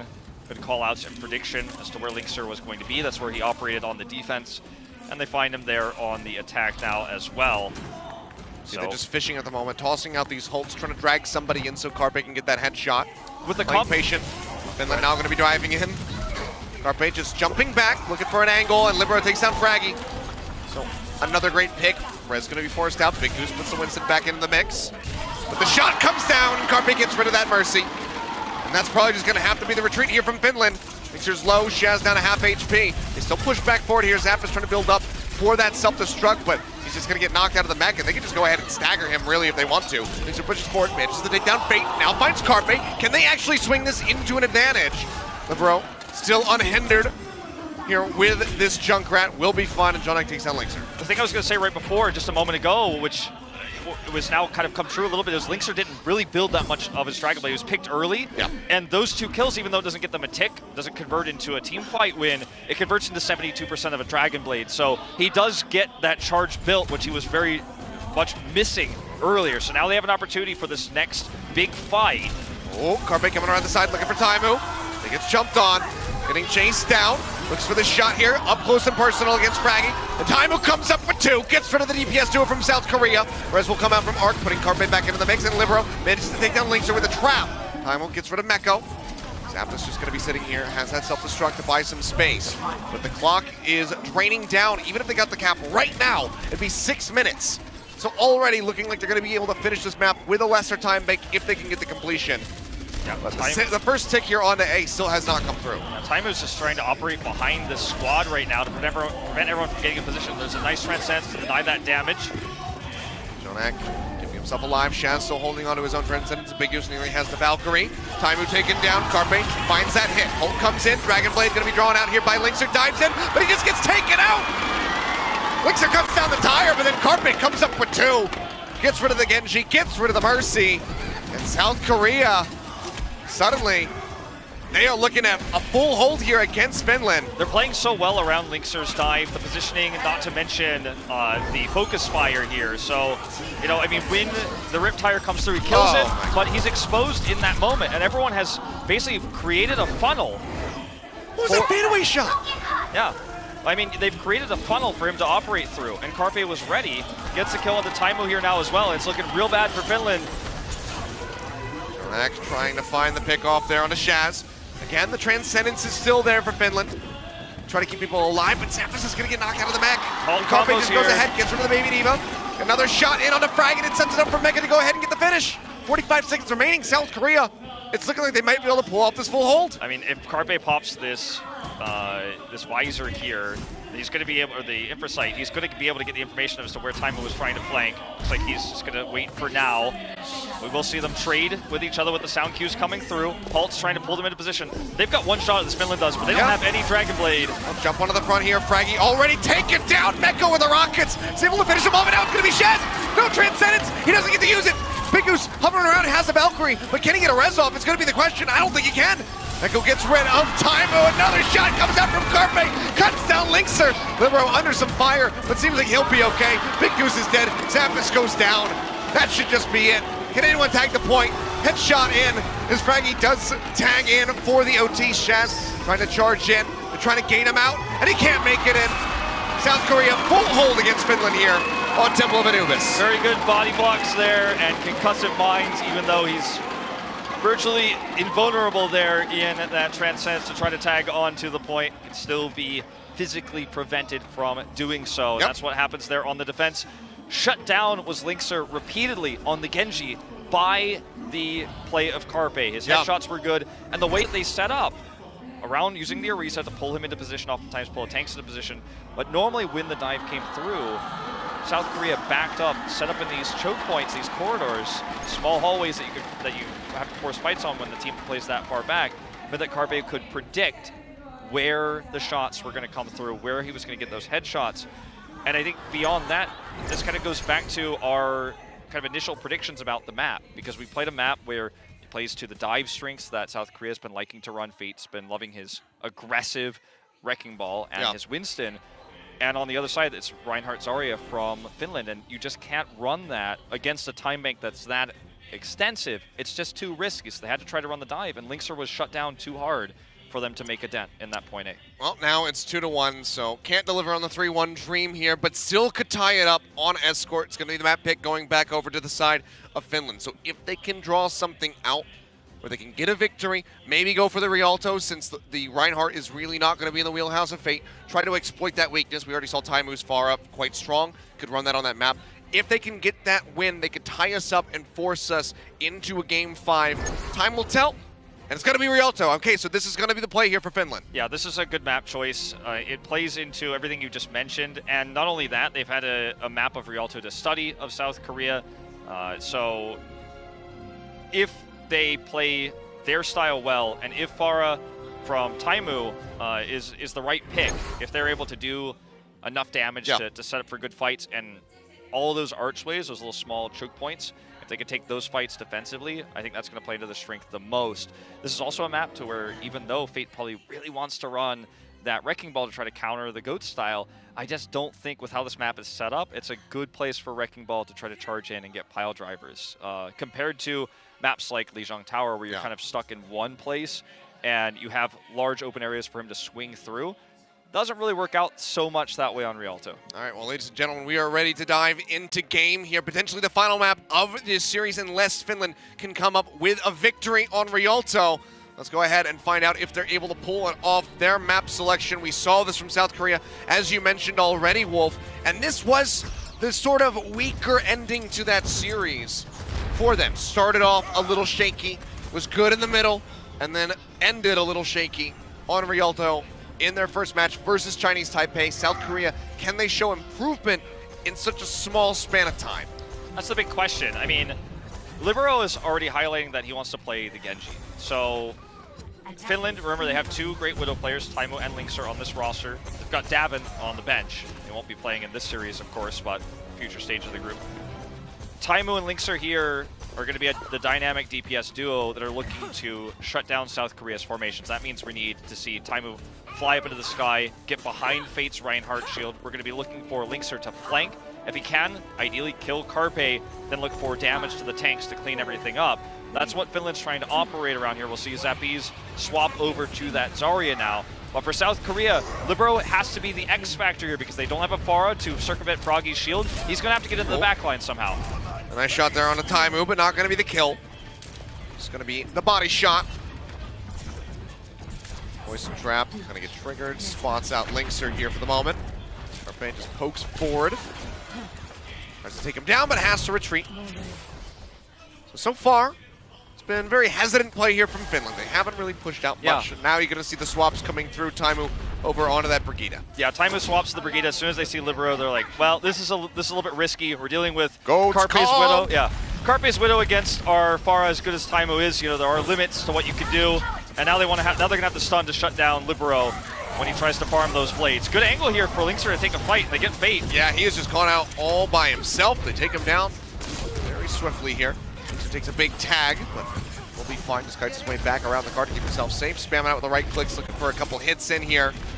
As Carpe keeps operating here onto the high ground, just taking some pot shots. Libero hit onto Shaz, but otherwise not going to take him down. Carpe under some duress will be fine. There's a pile moving driver. up. As Zappis Fate's is in made the onto the swap. side. Yonak's going to spot him out. He'll just zip his way out of there, and Carpe finally manages to get rid of that pesky Moira. So the first healing going to be eliminated. Still moved up quite far here. Is going to be Finland. That's Fate. Pushing forward, getting closer to that minefield. Libero has the Dragon Blade out. He's looking for a tag. Gets a couple swipes in onto the enemy Zarya, but can't take down Linkser. Will be able to survive. Now it's going to be back to spamming with these left and right clicks. Fraggy falling low. Carpe able to scoop up the kill. Now it's going to be Linkser under fire yet again. Libero gets stunned up, but not going to be going down yet. Goes dangerously low. They're trying to burn right through him, but he'll get top back up. And Fate finds 2. Gets rid of time. Gets rid of Linkser. The minefield finds Big Goose. This is the 3 on the back of that Hammond. This is the one area, you know, I mentioned earlier about how I didn't think Wrecking Ball would have a huge impact here. I feel this is the one area that opened it up to where you can use your grappling hook as Hammond here, as the Wrecking Ball, to find these fights, and that is exactly what he's setting up. Libero builds that Dragon Blade insanely early because no one could contest him on Finland. They didn't have enough range to hit him while he was farming it. I'm able to swap over onto a Sombra. Yeah, he wants to try to shut down the Wrecking Ball with hacks, but it's easier said than done. If you hack him, he cannot use his adaptive shield, and that's when he's going to fall really quickly. Well, he's going to be diving in there. Rolls his way out, the hack, not going to be able to go off. Now looking for it, finds it onto Meko. Time falls dangerously low, manages to jump back, and Meko will get taken out as that Graviton Surge gets burned by Linkser. Trying to move up here with the cart. Arc, dangerous position here. Manages to get the res on the Meko, but Arc will fall down. Shatter now coming out from Fraggy. Dragon Blade here from Libero. Jumps into the back, but the fade's there. As Shaz keeps himself alive. The same cannot be said for Big Goose as he gets eliminated. Answering Graviton Surge here from South Korea. Libero takes down Fraggy. Self-destruct going to be tossed up into the air. Looking for a pick. Not going to find it. Zappis can't make it back into the back. Zarya finds the kill. It's 50 seconds remaining. South Korea, can they full hold this here on Rialto? What an incredible play by Arc to res Meko to set up for that grab. It was so complicated what they just did with the Dragon Blade coming out as well, all in one fell swoop. South Korea is able to retake control. Carpe swaps over to that Doomfist now. And he's looking for the flank. He's hoping to surprise them. Grab the shield was backline. used by Bait, and now he's going to be taken down, so they don't have the Hammond, and he's in such a position that Arc can't really go over there to try to get the res. Fraggy building up, going to be looking for another Earth Shatter here. Is about 75%. Carpe goes forward, gets a pop out there on his Zappis' mech, but now he can take it down. Fraggy finds the kill. He's getting closer and closer to having that Shatter, which he might desperately need to open up the point. Fate playing forward, kites his way back, trying to wrap around, but Linkser chases in, high energy on the Zarya, burns him down, and now it's going to be on Meko. He pushes forward, no self-destruct, no way to make it back into the mech, and now Jonek's going to go down. Fraggy also eliminated. Coalescence coming in. Dragon Trying to keep Blade. everybody topped up, and Libero, nothing you can do with a deflection. Will get taken down. Chaz finds 2, gets rid of both of the DPS duo here from the side of South Korea. they will be able to push this into OT, so no full hold to be found here for South Korea. I feel 225. I feel like now Finland has such a massive ult advantage that even though they got it in overtime, like this should be a smooth run, at least towards contest of B. They're gonna hope so. And I think it was a big gambit that was completely unnecessary for Carpe when he made that switch over to the Doomfist. It was a surprise tactic that just did not hit the mark. EMP is available here for Taimu, but he's staying in perma-stealth right now, looking for the back line here. Good opportunity. EMP just gonna get dropped down as they spill forward, and Frankie's gonna find the kill. Now Meko going down. It's gonna be the 1-for-1, the Ryan on the Ryan, the Zarya on the Zarya. As Jonix in an odd position. Let's take it down. Yep. Test the card for a moment. Carpe drops in, manages to get rid of Big Goose, but will be punished immediately thereafter. Minute 37 here on the clock as they get ready to round this corner. Wrapping around, they made it through that choke.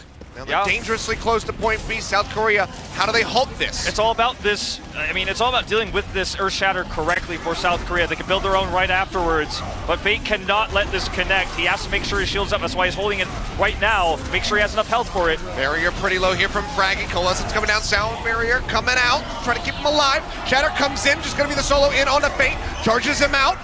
Gets the pin in, but hasn't gotten the kill yet. Still gonna be swinging away. Looking for the finish, and Linkser is there to help follow up. Now Jonik right off the end will get taken down by Taimu. Completion there on the beat for Finland. Keeping things rolling, 2.5 minutes back onto the clock. It was really well played there by Fraggy. He was able to identify that Fate was going to move forward. He had the flanking shatter there, and that was the turning point in that fight, because if he doesn't get the shatter, then South Korea builds the shatter that Fate has now. They can delay, maybe even get a Graviton surge, so that was the moment right there when Fraggy was able to hit that shatter. Fate's looking for his own now. Yep, Graviton surge going to be coming down, locking up the tanks, and they will just follow it seamlessly, bro. Tries to trade it back, has the barrage down. Let's go right two. Shatter comes out. Carpe gets the head on the two. Zap is knocked out of the mech. Now Shat's going down. Finland nearly getting team wiped. Taimu will fall here. Libero puts that rocket on his dome. What takes an him out. incredible play. Still a minute and 45. There's still an opportunity here for Finland, but South Korea showing signs of life. They're swinging the way back in. Now Fate is going to be over onto that Hammond yet again. Libero gives a salute because he knows he made the play, got the kill onto Linkser, burst the shield, allowing that perfectly timed Deadeye to fully connect there. They're swapping around a little bit more. Fate goes back to the Rhine. Now Fate is back on the Rhine. Good angle here for Libero to take pot shots right now at the team of Finland, as Frankie's holding a shatter, but he's not in position to use it, not just yet, not till he rounds his corner. Yeah, they need to break that barrier here from Fate.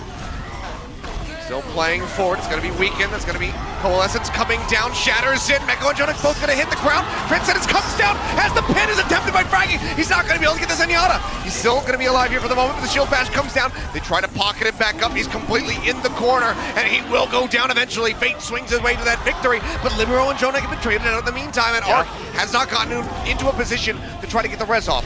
Linkser inches that cart up just a little bit, getting it into the doorway, but then has to kite back. Now he's in an awkward spot and will get taken down. He got killed right before he could use the grab, and that's huge. And now Libero just looking remaining for that angle. He can still rejoin, but now Big Goose goes down as well. Okay, now they get both res. They can zip their way back with the speed boost. The rest of Finland, however, has to kite away. This is going to have to be an OT finish. It has to be Meko who blocks the Graviton Surge. That's the biggest thing right now. If he gets hacked by Taimu's upcoming EMP, he will not be able to do it. So that is going to be a huge factor here. Can they burst him down before that occurs? Shatter's going to leave. Shatter comes out, hack comes down, but the barrage is there. Libero gets rid of Fraggy. Sound barrier in, but a bit too late for Finland. And Zappis! Oh my God! The 5-man bomb comes down, knocks Meko out of his suit, and South Korea just completely wiped. Completely wiped, and it will be the overtime finisher. No one can tag on to this point. That's the end of that. Oh my goodness! Are you kidding me? And Linkser gets the grab, allows that to happen in one moment. Everything can change in Overwatch when you have that old synergy, and you've got Taimu on the Sombra, allowing this to happen. Let's watch this again. Let's look at this. Please, up into the sky. God, EMP, let me see it again. EMP and the Graviton Surge all together. Bigger bang. It is the biggest bang. Knocks them out of the park. So, when you watch a play like that, you know that everyone on Team Finland is communicating at the highest level. Look, we're in overtime, so you have to stick on the cart. So you're already in a crazy tough situation at that point. You know that they have D.Va on the other side, so the Graviton can be eaten, can ruin everything you're trying to set up. So Taimu builds EMP, right when I mentioned it before, he was around like 85%. He farms it up, tosses out the EMP, which then of course prevents Defense Matrix from being used. At the same time, there's already a self-destruct in the air, and everyone's caught by the graviton that they cannot eat because of the hack. So it's just the three ultimates together coming up with the map finishing play. Not map winning though. This is not the end just yet. That's just the first half of Rialto. We still have the attack here getting ready to come through from South Korea, but at least Finland, they got the completion. So even if there's a stopping full push here from South Korea, they have a hope, a glimmer of one. It's barely there, but they would have it. But now they need to try to be dominant on this defense, crush South Korea, maybe even pull up the full hold that we nearly saw on A. Well, looking at compositions here, as we've got just a moment to take it all in, it is going to be Taimo on the Roadhog that we were talking about earlier. Let's see if he can actually make this work. They're going to spawn camp here, looks like. This is going to be tough to pull off. They're going to be looking for it. Oh, not connect. Right click's coming down. If this fails, it's going to cost Finland big time. Oh yeah, this would be a massive amount of distance that South Korea could gain. Karpi's going to swap over onto the Doomfist. He's going to look to break them out. The hook not connecting there. Onto Libero as he zips his way up into the sky. Fate swaps over onto the Hammond. Right click's still just going to be coming through. This is one of the things that... Okay. Okay. Well, I guess we're gonna. This might be a redo on this one. Anyway, let's talk about the comp. Let's talk about the comp a little bit further. So there's kind of spawn camping here, right? Yeah. And they've got the Roadhog, so anyone who tries to sneak out, theoretically, because they're covering all entrances, could be grabbed by Taimo's hook. Yeah. If he hits every hook, right? And then you build up a lot of ults through this, and with the comp they're running, you build support ultimates very quickly because everyone's bunched up. You get the AoE healing, etc. Then it becomes even more difficult to come out, and I think it's one of those tactics that tries to catch everyone off guard. However, we know Libero already got out. Like, we saw the right clicks coming through from Taimo, but he's not going to be able to catch the Pharah. So Pharah's already out there, and the Doomfist can, of course, force its way through this. So can the Wrecking Ball. In a meta where, like, Doomfist and Wrecking Ball didn't exist, like, I think this would be very, very strong. But now that it's been scouted and Team South Korea has gotten Libero out, so they're going to be, the spawn camp attempt here is going to be kind of, I feel like, displaced by the fact there's a Pharah constantly peppering their squad. It can still work, but obviously we'll have to wait until we get back into game to see how it's going to happen. Yeah. Seems like maybe one of the spectator accounts that we have might have disconnected. I'm not sure. Still waiting on some word here from production to figure out exactly what the issue is, but hopefully not going to be too long for us to go ahead and jump back into that match. Hopefully it's going to be from the same exact point that we left at.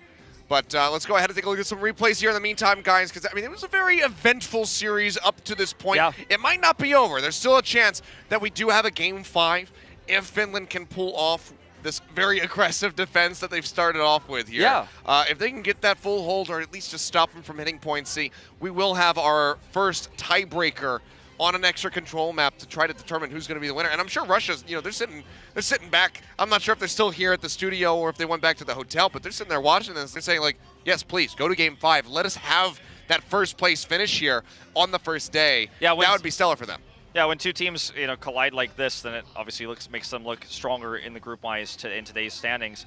I think we are going to finally take a look at those replays that you were talking about. I mean, plenty of highlights. I will be more than happy to go ahead and see that Zappis play again on Rialto, but we're going to wind it way back as we head over to Lijiang here for the moment. If you're just joining us, so you can go take a journey back through this series where we saw Wrecking Ball dominate against this Goat-style composition, in this case, of course, with the Taimo Roadhog.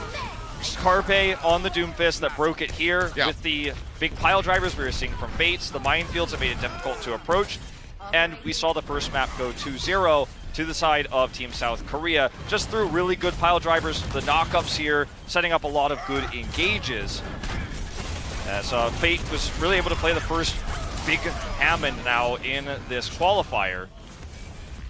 So now we head into King's Row. We can see it was a similar story, but the play against the Wrecking Ball was much better this time on the side of Finland. They didn't stack up. They didn't all get caught by the knockups. And then, sure, this is Carpe popping off here, but when we see, coming up in just a moment, Taimo's Widow, that's when South Korea started to struggle because they could not get on top of them. Yeah, and I feel like actually it's one of those rare cases where we can look at every single player on either team and say that everyone has had standout moments throughout this series. I can't think of a single player who, hasn't really had one of those big moments, whether it's in the kill feed or just something neat that they did on screen. It's been pretty much across the board an excellent series for everybody, very back and forth, and they're trying to continue that trend because, if Finland can get this win, then it's just going to be that alternating South Korea to Finland into a Game 5 to decide it all and see who can take the win. And again, even if Finland gets the victory here, they won't be in first place, but they still set themselves up to be massive favorites to go to BlizzCon. Yeah, there was that massive self-destruct there with the bigger bang after EMP. But I think what's really cool about this series is it's two completely different styles. It's more dive-oriented, more aggressive style coming out from South Korea. Finland's playing a more slow, tank-based, methodical, almost death ball-esque style with the goats, with the quad tank that we even saw on our first map there, Lijiang Tower. So I think the maps are having such a big impact on this series because you go to King's Row, it suits that style, right, of the heavy tank. Then you go to Anubis, suits the dive style more. Linkser gets shut down by Carpe. So now, after Rialto, similar, goes to the strengths of the tanks, the combos there with the ults. We'll see if they can make that defense work now, but they did get that completion. They did have that really nice combo there at the end. Yeah, so good look for Finland. Now with that aggressive defense, we'll see if they can pull it off. But guys, we're going to go to a quick break while we take care of our technical difficulties, so stay tuned. Stick with us. We'll have the conclusion of this series when we come back. The Overwatch World Cup is brought to you by Owned by HP, the official PC of the Overwatch World Cup, and by T-Mobile, America's fastest network ever.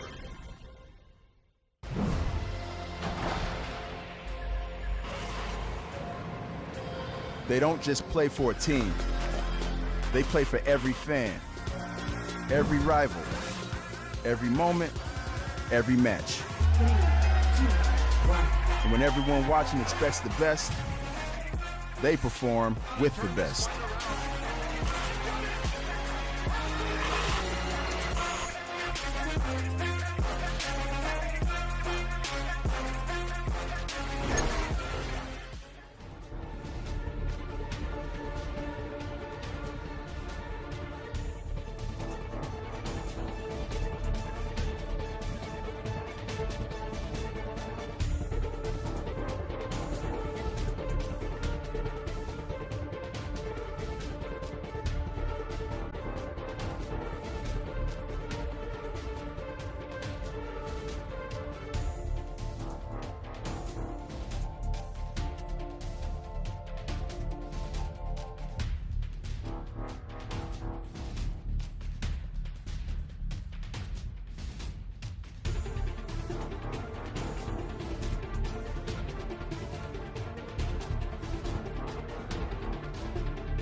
Welcome back, ladies and gentlemen. We have everything taken care of, it would seem, here.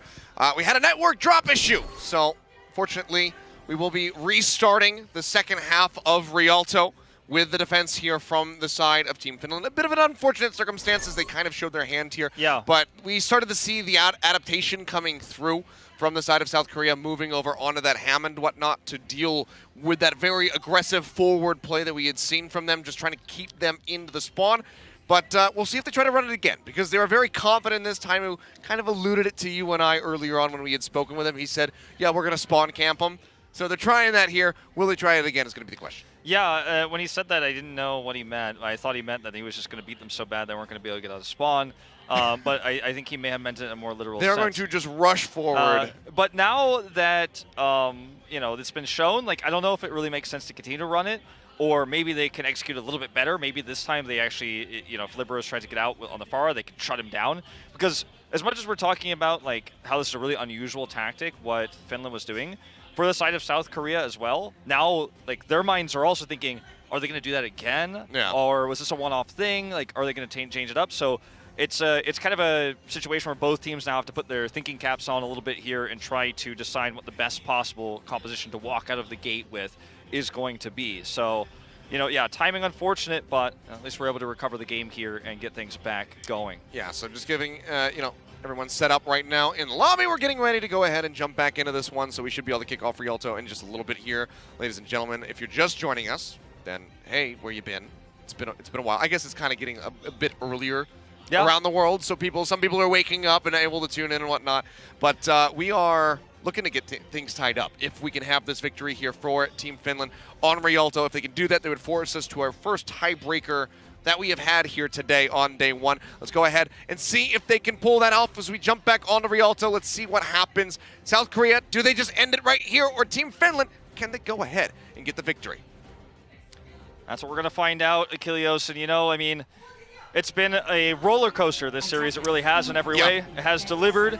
Your prediction from the start, before we even began Game 1, was actually that we were going to see a Game 5. And as we, approach the end of this map, it may very well be, if the strategy, or rather whatever ends up being used here for Team Finland, works out and they can prevent completion. Because it has to be completion. It was a overtime finish for Finland. If they could just complete that, or rather prevent that completion, then we are not going to have the series end here. We are going to go to that fifth map. We're going to have a second control. Yeah, and I believe that would still be, loser's choice. So it'd be South Korea in that situation, able to choose what control map they wanted to go to. Lijiang Tower would be off the table, however, as we already had that played at the very beginning of the series. So everything else would be on, in the books for them, so they could go ahead, pick whatever they wanted. Oasis, perhaps, if they wanted to bring something like that out.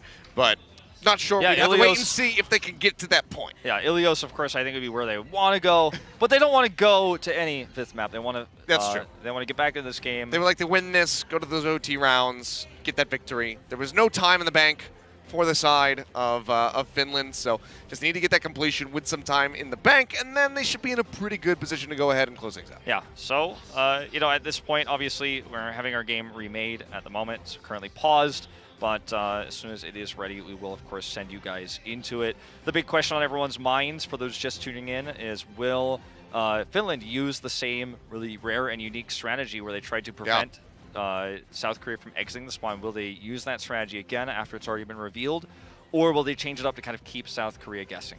That is going to be the question that we have here. All of us, I mean, you and I are very curious about this. You know that I have a term for this when you gate somebody into the spawn. It's never done this way. It's never the intended thing. It just kind of happens. Because usually, you get some split spawns coming through and you're able to just park up in front of them, or maybe you sit on a cart on like Nimbani and you hold them back. It's called a Willy Wonka because no one goes in, no one goes out. That's right. That's what they're trying to execute here from the very beginning of Rialto. We're going to find out if they're able to do so as we get ready to jump back into the game here momentarily, guys.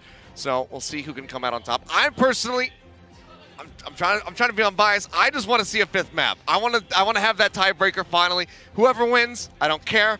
I just want to see that fifth map come back in. Let's go to control again. I think everybody wants to see a fifth game. I think even probably South Korea fans would love to see, with the quality of play we're seeing in this series, that fifth game. But, you're going to have to make it happen in this case now, Finland, you're going to have a hold. You're going to have to prevent completion for us to have that occur. So, you know, it's the onus now on this tough decision as to what comp you want to run, because we could talk about this since we have a little bit more time. Like, strategically, whenever you show your hand, especially this early, like if you don't actually get to fully execute what you're trying to do, it becomes kind of a cool situation where it's almost like Schrodinger's cat, right? Where you've shown your hand, sort of, and the enemy team's trying to figure it out. Yeah. Now they're thinking about it, right? Because we have this downtime here as we're setting up to get back into the game.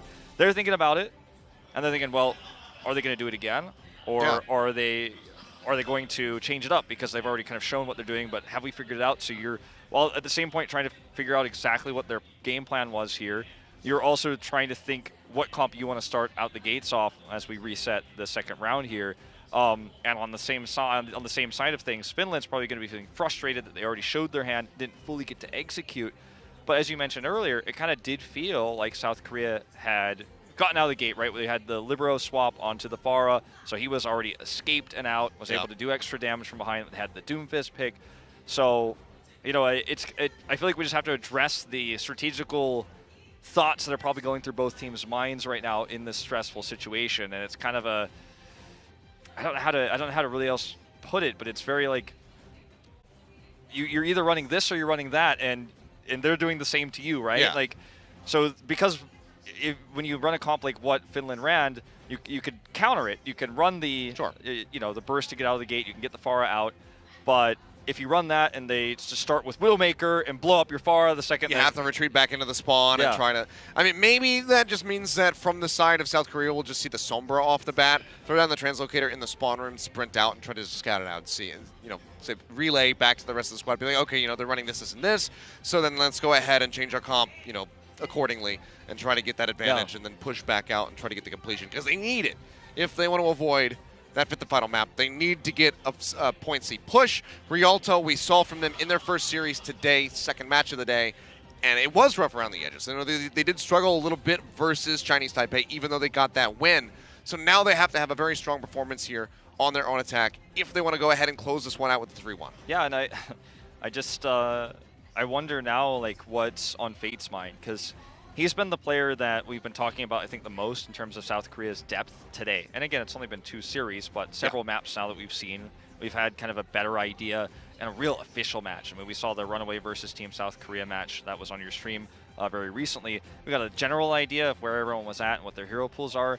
But now I feel like we have, like, more questions than we have answers for this series, because he's been avoiding the Reinhardt, but he's been also playing the Wrecking Ball. So where is his head at now when they're running Roadhog and they're trying to kind of gatekeep you into your spawn?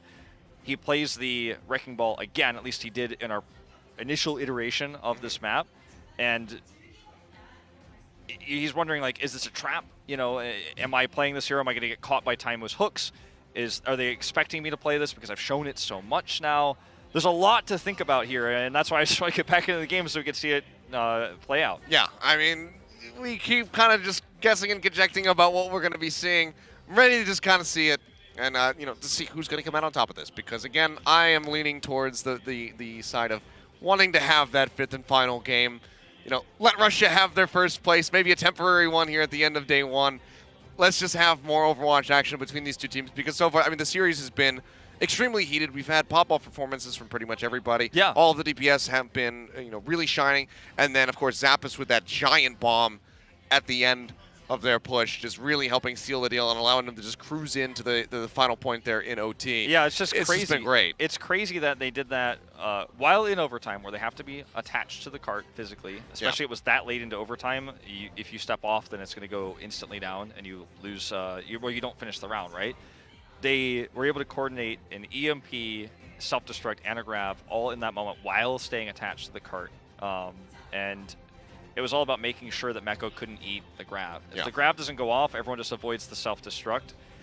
Even if you're hacked, you can kind of scurry away, especially in that position, and get around a corner and then avoid that. So basically all 3 of those things had to work perfectly, and they were able to communicate it, coordinate it during overtime. That's kind of, I think, where you see all these Overwatch League players that are all from Finland but kind of scattered across different teams. You put them all in the same squad, they're all speaking the same language.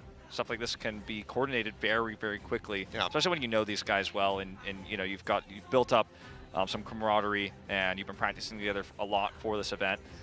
They've probably been in similar situations like this before, and I just love to see at the highest level of Overwatch, like it's almost like art, because you know sometimes you see this like on the Overwatch subreddit where it's like crazy combo, right? But it's like the 1 in a million post. This is actually like a professional game, like played at the highest level, and they're still able to coordinate this. Yeah, it's been really interesting stuff so far. So it's been great. But you know, you talk about these guys being in a similar position. You and I have been in a similar position before here, where we had to fill a little bit of time. If you guys watch Contenders, I'm sure you're familiar. You know what I'm talking about. So we're no stranger to having to just be here and you know, spout nonsense to you guys. You know, it's funny. Last time we were in Shanghai, we had a similar situation to this as well, and you and I were up here for a while. I think it might be a we're curse. just cursed, yeah. You know, sometimes we cast are cursed. People, I think we ourselves as casters are cursed as well. It happens from time to time. But hopefully we'll be set, ready, and can just get back into the game here very shortly, guys. Yeah, I mean, the normal speech we give every time this happens across all esports is, Nicely.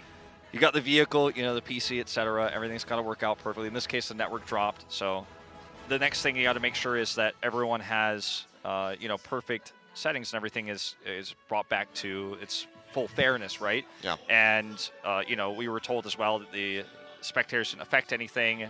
It was just the network that dropped there. Yeah. So we're just trying to make sure the game is restored to its purest state Yeah. to, you know, preserve the integrity of this esport, you know, at its highest level. Because that's what this is all about, you know, making it as fair as possible. Yeah, we need to level it out as much as we possibly can, because it's already a bit unfortunate, like we said, for Finland. So anything else that we can do to make it about as even as it was at the start of that defense is what we're going to be focused on. So that's why it's taking a little bit longer to get these guys back into the game. So just getting everything set up, and then hopefully we can get underway here and close things out. I mean, last game of the day, last match of the day, could be the last map actually here with Rialto. But South Korea, they need to have a dominant performance on this attack if they're going to be able to do that.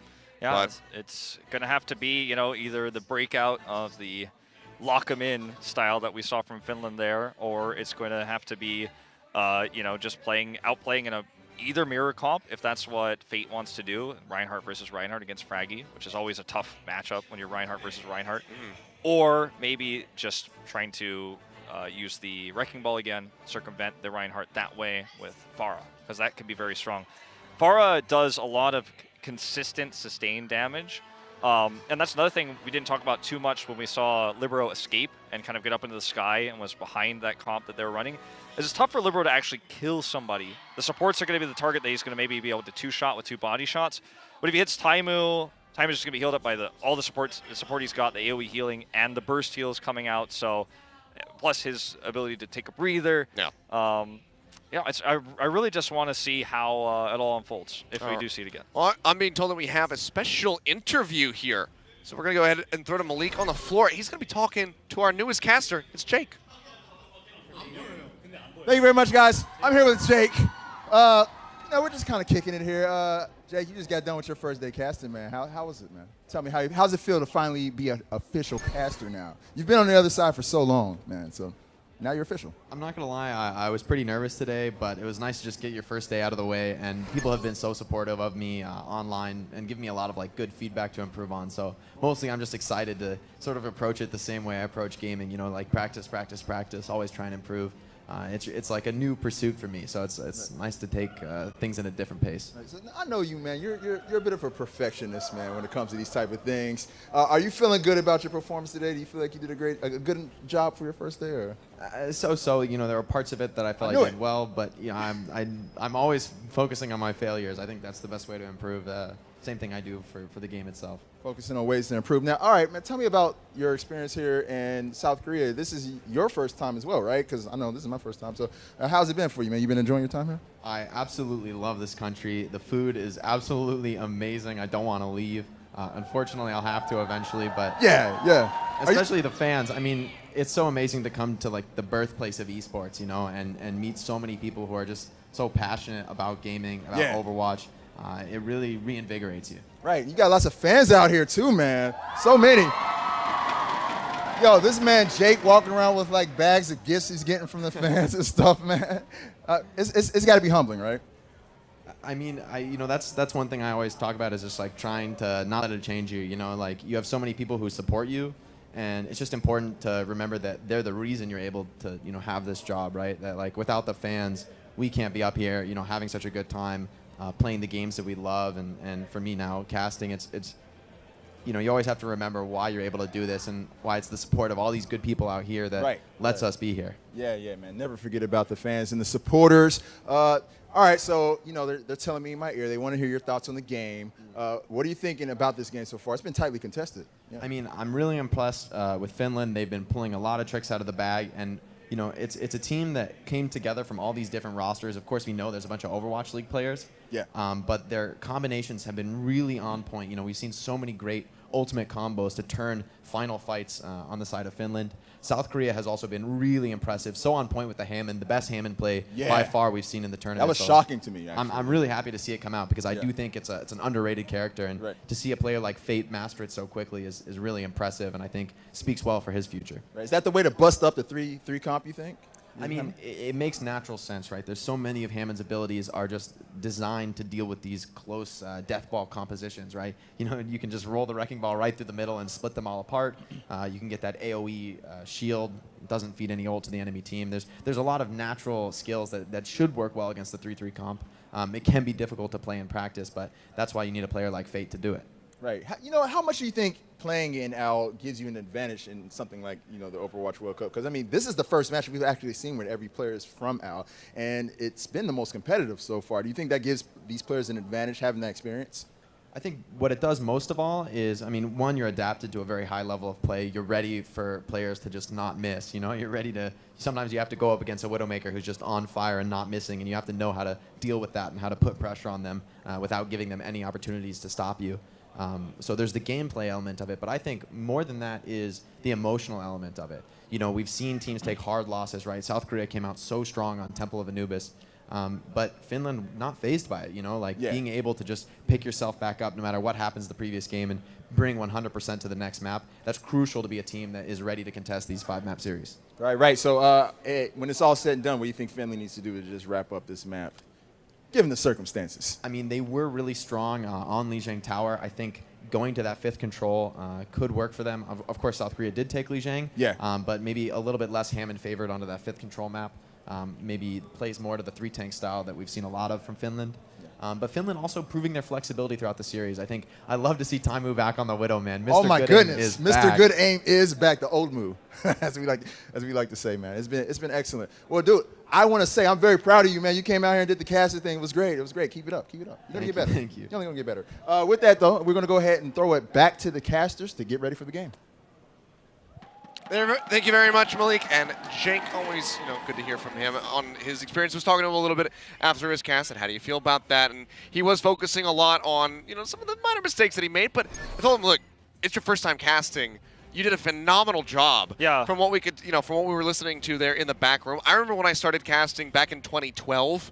I was absolutely terrible. It was abysmal. I don't know how I still have a job, but no, it's because of those improvements. But for him to start off at that level was already really, really great. So if Jake decides that he ever wants to stop playing, then I think he's got a pretty strong career in casting ahead of him. Oh, I think so too. It is just, as you said, it's very difficult to kind of pick up casting, and if you try to just pick it up and don't put a lot of effort into it, then you're going to come out like a little bit shaky, right? Yeah. But it's very clear that he's prepared really well, and I'm actually very impressed myself. Yeah. I think the biggest thing you do is just keep grinding away at it. So those of you at home who want to be casters, just keep doing it.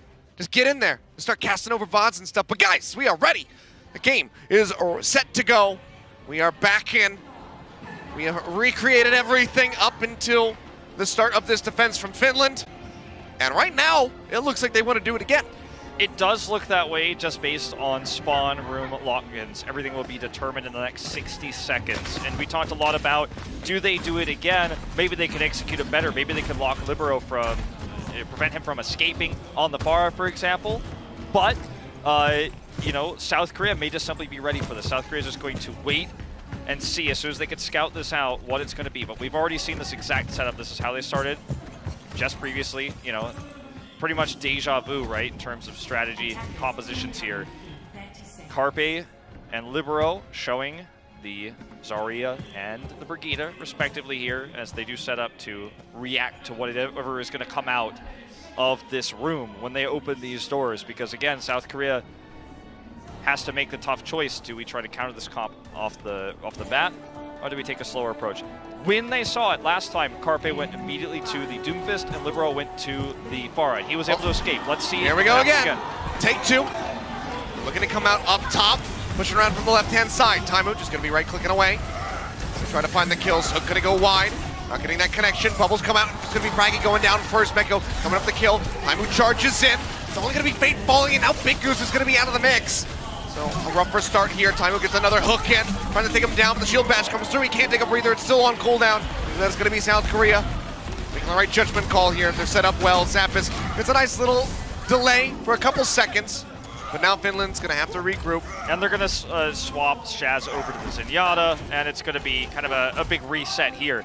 But we talked about this right before. If this fails, it costs Finland big time because South Korea gets so much free push as a result. However, if you look at the ultimates, it's not that much of an advantage for South Korea. Finland built a lot in that last fight, and they're ready to fight again.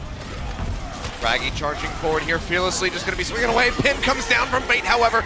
The timer is going to be eliminated. She'll bash out from Libero, trying to take down Shaz. One more swipe would do it.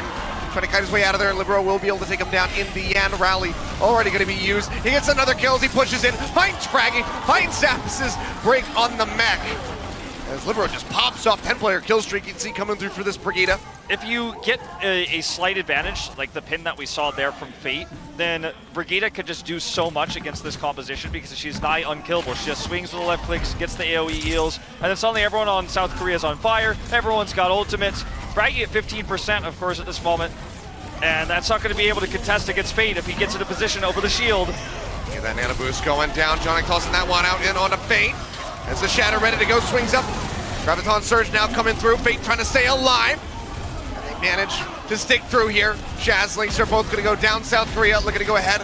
Push this one through into point A. Will be able to do so. And a rather strong time bank. 4.5 minutes here on the clock as they look for some stagger kills. Taimu getting jumped on, pushing to the corner. Arc finds the kill there with the right click, taking him down. Just feels like the mentality of Finland is shaken here after everything that's happened. I mean, when we go back into this map here, it's just been a stop. South Korea gets a huge ult advantage from that failed attempt to do what they already tried in the first iteration of this map.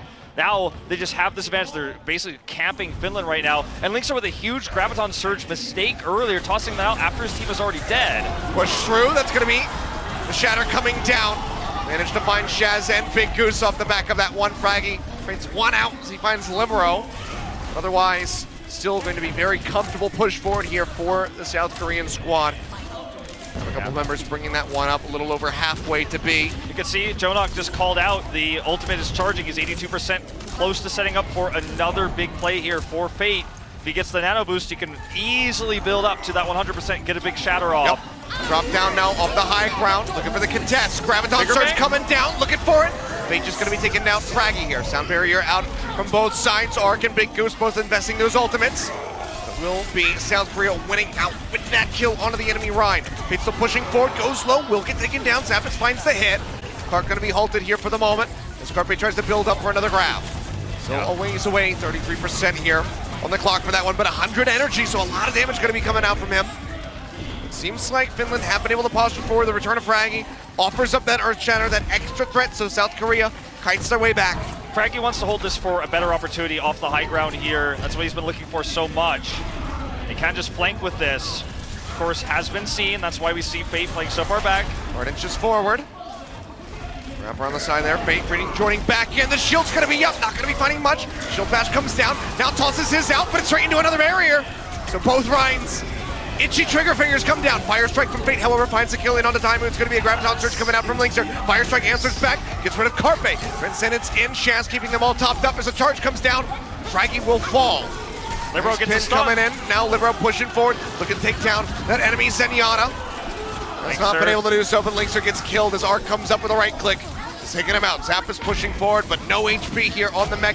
Will get taken out and taken down. That's going to be a stagger. South Korea pushing forward here for this point B cap. A lot of time going to be in the bank. And that's what they need, is to finish with time in the bank. Finland now has to play insanely ult efficiently here with what they have, and that means that the next attack for South Korea cannot end up in a combo. Otherwise, they're going to find themselves behind for the rest of this map. It's big six here from South Korea. They have every ultimate ready to go. Gildeneye going to be tossed down. Shatter coming out. It's Fate huge. locking them up. Zappis gets rid of one as Jonuk falls, but now it's going to be Bigus. It's going to be Fraggy. Fate tries to get the pin, not going to find it. Neko takes down Taimu. 3 members down on the side of Finland. The cart still has to go to the distance. It's still got a little ways to go, but 3 minutes on the clock and so much time for South Korea to try to get the completion here on Rialto. That's right. They've got a rally as well, which will really bolster this push. They still have 3 minutes to build a second one, so I think Libero will use that fairly soon here. Yep. Okay, rally out for Taimu. Let's see if Libero matches it. He will. Also that, yeah, Libero going to be answering the call. Fate swinging away, trying to build up for that Earth Shatter. So far, it hasn't really fallen dangerously low at all. Now we'll get tagged up below half HP. They push him back. Sound barrier coming out here from Mark, trying to keep him in the fight. It's going to be an exchange on the Reinhardts as they both go down. Fraggy dangerously close to that Earth Shatter. They need that to try to shut out South Korea as they're entering into this choke point. This is such a huge moment here for Finland. They have to get a good grab here. Needs to be massive, or else they're going to not be able to buy enough time to have they're going to have a significantly inferior time bank. It's going to be a kite back here for the moment. Fate comes back in, halfway to that Earth Shatter. Fraggy's now online. Can they get another bigger bang coming through in this choke? Could break the barrier. Coalescence coming down from Jonak, Stun and Fraggy. Gonna be dropping it down, looking for the hits, but so far no one dying on either side. Fate falls dangerously low, will get taken down. Taimu finds that opening shot. Self-destruct, not gonna get anything here from Meko, but he makes it back into his suit. Fraggy gets a pin there on Libero, taking out the enemy Brigida. South Korea held at bay for the moment.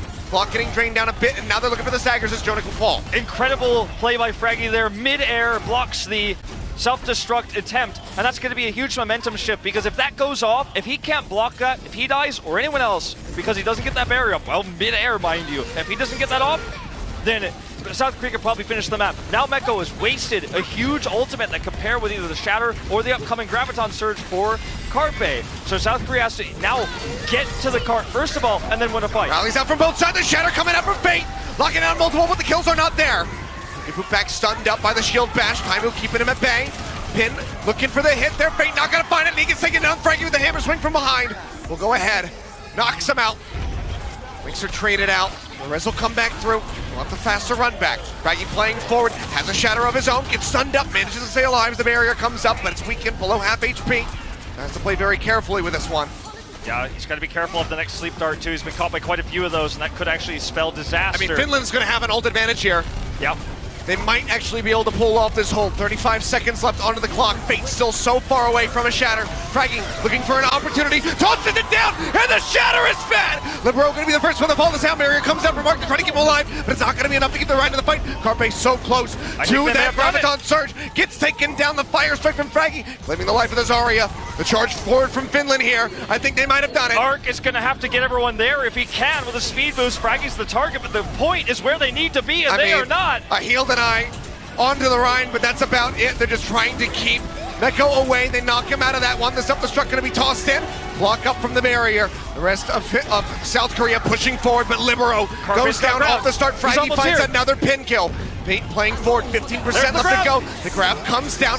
Sound barriers in from Finland. Good block by themselves Fate. alive. Fate turns around, yep, with a barrier, blocking out that self-destruct. Shatter comes down from Fraggy, locking him in. That's Meko out, that's Fate dead, that's Carpe gone. South Korea, they might be getting taken to a game of 5 as Ark and Jonak both fall. Meko will go down, Libero with the swap, won't be able to do anything. We're all tied up, it's 2-2. If anyone has ever questioned Fraggy's prowess on this Reinhardt, I think that they will rethink their opinions after watching this match tonight. Fraggy has had absolutely total control of Rialto in terms of shatters, blocks, his defense of Meko's Diva bomb that we just saw. Mid-air, the block there with the shield to prevent the self-destruct from getting massive value, then shifted the momentum. He was operating on the high ground consistently so that there was always 2 threats. One, that he would, of course, just drop down and shatter the front when the barrier was broken, which Finland has operated really well around defeating the barrier there, destroying the barrier of Fate. So that was one thing they were playing around. But they also had to, South Korea had to prepare for the possibility that he dropped behind them. So it was a really good positional setup there from Team Finland, and it's just back and forth maps traded here. 1-to-1, 2-to-2, 3. Now we're headed to 5. It's not going to be 3-to-3 because this is the last map, but it was Finland's map style, and Fate comes up empty on the Reinhardt. Fraggy is the better Reinhardt here tonight, and it shows. Now we're going to that second control map. Yeah. So not 1, but 2 losses here for South Korea. More than ever before, because there was none before that. This is the first time that it's happened. Now they're taking to Game 5. They still could lose this series. They managed to get the victory on Lijiang Tower. It was a 2-0, but that final round was so damn close. It was 99 or 100-99 really there in the end. So down to the wire for South Korea to be able to get that win. Now we got to figure out what the map choice is going to be. It's going to be back into their favor as they were the losing team on Rialto. So they get their choice of control maps to try to close this out. So we'll be coming into it with that advantage.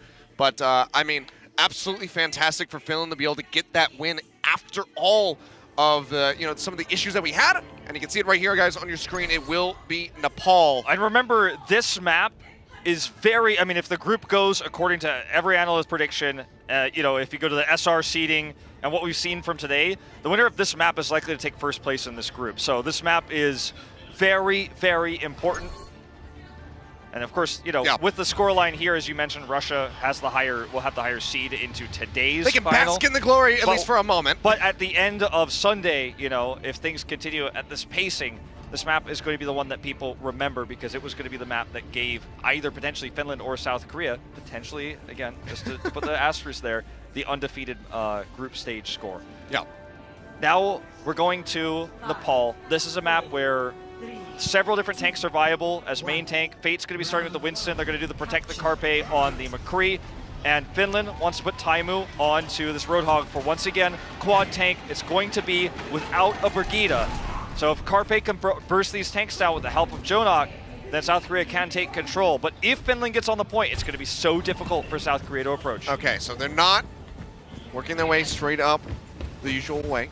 They're going to be wrapping around onto the high ground here. Right-hand side push. They're going to spot out. They're going to get some hooks.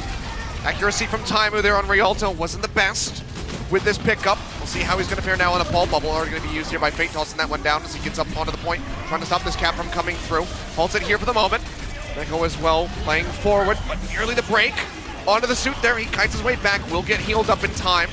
So we'll be staying alive, but the cap is here for Finland, so they'll start moving up. There's just so much sustainability with the comp that Finland is running right now, so it's difficult for Carpe to actually get those burst kills, even with the Discord orbs. Here's a hook. Yeah, hook comes down, but Meko, again, zips his way out, keeps himself safe. But Finland is ticking up right now, so South Korea needs to make something happen. Deadeye being popped. They gotta get the pops here. Carpe on the side, looking for the angle. Gets a big amount of damage there on a time move, but it's not going to be enough for the finish. Now Fate goes down, Elixir comes around from the side, gets a flank there, and catches the McCree off guard, so Carpe will fall. 32% here for Finland. A very strong start as they build up for some of these ultimates, nearly having that Graviton Surge online alongside that whole hog. Carpe's going to switch over to the Widow. The McCree damage just isn't enough. He needs that extra burst from the Widow, and I'm honestly surprised it took this long. We are going to see Fate adapt to that same style this series started with in Game 1, bringing the Wrecking Ball in to look for that knock-up, the hard engage into the quad tank composition Finland has, but they've got a lot of counters here. The Roadhog can certainly shut it all down. An odd miss there from Taimu, just throws that hook straight into the pillar as South Korea starts working their way in onto the point. Sound barrier is going to be out. Finland looking to take the fight. Hook coming through, barely going to miss onto Arc. Still in control at this point. Fraggy going to fall, however, good opener. As the whole hog comes out from Taimu, but he's getting chunked out. Can't take a breather here as he's locked into the ultimate. He's just going to get taken out from the sidelines. Meko with the rockets. He's able to go ahead and finish him off. Lynx are using the Graviton Surge. Not going to be finding much here. South Korea looking to swing this one back into their control as Finland breaks 80%. And nice shot there, point blank on the Big Goose. Unfortunately for Finland, this is the second Graviton Surge for Lynxer in the past few minutes that has been used after a team fight was lost. If they had the Grav Surge and the Shatter, this might just be a one fight for Finland to flip this and actually take this first map here on our tiebreaker. But because he doesn't have it, he's going to swap over to the rare Soldier 76 though, and look for a flanking positional advantage right now. Going to be, again, just avoiding the Wrecking Ball as the whole game plan here with what Finland has set up with this Soldier 76. All right, well, Libero kept away here for the moment. As Fate does have the minefield ready. Just waiting for an opportunity. It's allowing for them to push forward, goes up high, drops down the mines, pile driver coming in, pops him up into the air, and that's gonna be Time going down. Charge over to the side, Shaz now under fire, the quad cannon's coming through. Let's go ahead, rolls way back in onto the point, and manages to take down Big Goose. And Good you can hold see so far here for South Korea, halfway to that win. You could see that, you know, Lixer did a ton of damage in that fight, up to 57% here of his ultimate, but just couldn't get any kills. They couldn't do enough consistent damage, and South Korea just continued to be ult efficient here. Spamming away, Neko just holding on to the self-destruct here, waiting for an opportunity. Just use that to zone back Finland. At 70%, getting closer and closer to tying it up for this first round. Barrage coming down from behind. Libero tries to get that flank. Not going to be able to get the pop out, but the self-destruct still going to be coming through from Zappis. Takes it back into the back, and the flip actually comes through. Finland regained control. South Korea has to fight now then. Bait can look for the mine drop off again. Here it comes. Not going to get as much damage with the light. Big shield here from Fate, keeping himself alive. Attack visor out from Linkster, just going to be spraying away, looking for something, but he's not really going to get anything. But now we're into OT, 99 to 77%. Carpe gets rid of Big Goose. That's a very good start here. Tonic under pressure, has to use the transcendence. South Korea piles in onto the point. They got rid of the Reinhardt, now they got rid of the tank. Zappis goes down as they look for this flip. Finland, they're going to have to charge their way back. They need to die if they're going to die, because if they get staggered like that, that's going to be very impactful. That's a huge stagger, but they've got 20% here of time. They've got about 20 seconds. Lixer's going to switch over to the Tracer, and they have big ultimates here to flip this point. Of course, if you get a big shatter, that could be lined up with the Coalescence. Right now, what the most important thing for South Korea is to make sure that Libero can get a position to disrupt what Reinhardt is doing. Carpe looking for the shots. Sound barrier's out. Yeah, finds one. The sound barrier's there, however, so Finland going to be healthy, but now it's 99 to 99. OT coming through, Fraggy dropping down the hammer, gets a charge there on the Fate, but he's not going to be able to complete it because he gets taken down from the side. Carpe finds that hit. Pressure, he goes ahead, kites his way back. South Korea still in control over the point. As Fate just sprays away so much HP here on this Hammond and nearly has another minefield ready to go. He's just zipping around, circle after circle, making laps like a nice NASCAR racer. Mixer comes over the kill there on Libero. Opening things up, the barrage was used. Minefield available. Still, it's back and forth. The minefield comes down into the pile driver yet again. Gonna be looking for time to take him down, but they managed to find the Tracer. Getting rid of that pesky pick. Self-destruct out from Zappis, manages to find Arc. The Fraggy's gonna be taken down. Finland fighting tooth and nail. They're trying to claw this one back in. Big Goose comes up with the kill on the carpet, but Fate is still rolling around like an absolute madman. Building up for yet another minefield here, and now Time is gonna be eliminated. Neko taken out of the suit. Zappis finds that one. Fate trying to exit. Fights his way over to the side. As they start ticking up, he'll go ahead, rejoin back in. He's so dangerously low, they finally finish off the Hammond. Carpe's trying to get back in there. He needs to get those shields. The flip is nearly there. Carpe comes in with a Doom Fist. Gets that uppercut there onto Fraggy, but he gets taken down. The Zaps come in. They eliminate him. Arc under pressure. He's pistols out for from Linkster, long. trying to take him down, but they get the flip, and Finland managed to take it in the end. Finland is able to take the first map, but it was not easy. It was, I feel, really well played eventually by Finland when they shut down the Wrecking Ball by kind of focusing him down. Taimu was picked several times but couldn't get in to stun him. And in those moments where South Korea was only slightly ahead in these team fights, it just became so frustrating for Finland because the Wrecking Ball was constantly pivoting around the point circularly, as you said, almost like a NASCAR driver. He knew it was done when Fate died. But when you're trying to deal with that situation, you have to be coordinated, you have to focus fire, and you have to look for, if you can, some sort of crowd control to lock him down. They were finally able to do that, trade up there, and win the point. You know, as soon as you see Carpe swapping over to the Doomfist, you know that things have kind of fallen out of their control a little bit, and they're in desperation mode. As we head into this, it is going to be again Carpe on the McCree. Fate looking to break the composition of Finland. Well, already in onto the point. Fate just going to be cruising around. Big Goose goes down. Very nice opening kill here for South Korea as they try to even up the count here on Nepal with a victory on Village. Libero still just going to be poking away with the rockets. Another pile driver in from Fate as he builds up very rapidly for another minefield. Falls down low. Half HP onto him. Libero managed to find Shaz. Boops his way back. Stays alive. Pocket coming through from Arc. Just keeping him in here. But Finland, again, get that initial cap onto the point. Yeah, and they are going to have Fraggy's shield get taken out, but Carpe's is not in a position to capitalize on this. And Libero can't get a barrage off just yet. The defense matrix is there, but Zappy's D-Mac now. Yeah, see the minefield was used. Barrage coming down, Libero, he's gonna be fine in 3, back to back to back. As he takes him out. Echo knocked out, but that's about all that Finland's able to claw back here. An effective team wipe comes through. That's going to be a very fast flip here in favor of South Korea. Only 24% accrued for Finland. South Korea has to play aggressively, though. They have to play forward. Their comp doesn't work like Finland's, where they can just kind of cap the point, hope for sustained healing to work out. Watch Libero here. D-Matrix is not available, so he knows he has a huge opportunity to turn around and get these big kills. But the next fight here is going to be really important because we need to see if Carpe can blow them up. Barrier's going to be up, but flip to the side. Taimu goes down. Now shots come in. They'll go ahead, knock Zappas out of that mech as they try to get the flip back through here. Finland suffering heavy losses. Zappa's still going to be alive. A shatter ready to go here from Fraggy. He's going to slam it down. Manages to find one. It's on the Fate. Pin comes in. He's still alive, but the final hammer swing will be able to eliminate him. Fraggy goes low. Sound barrier coming through. Helps keep him popped up, as well as that coalescence. Is tossing everything in the kitchen sink in South Korea so Finland can try to get this flip. It looks like it might just happen. Fate's on his way back, but the flip comes through before he can arrive. 26% moving up, only 42 for South Korea, so a lot of back and forth. We're into the nitty-gritty here, Wolf.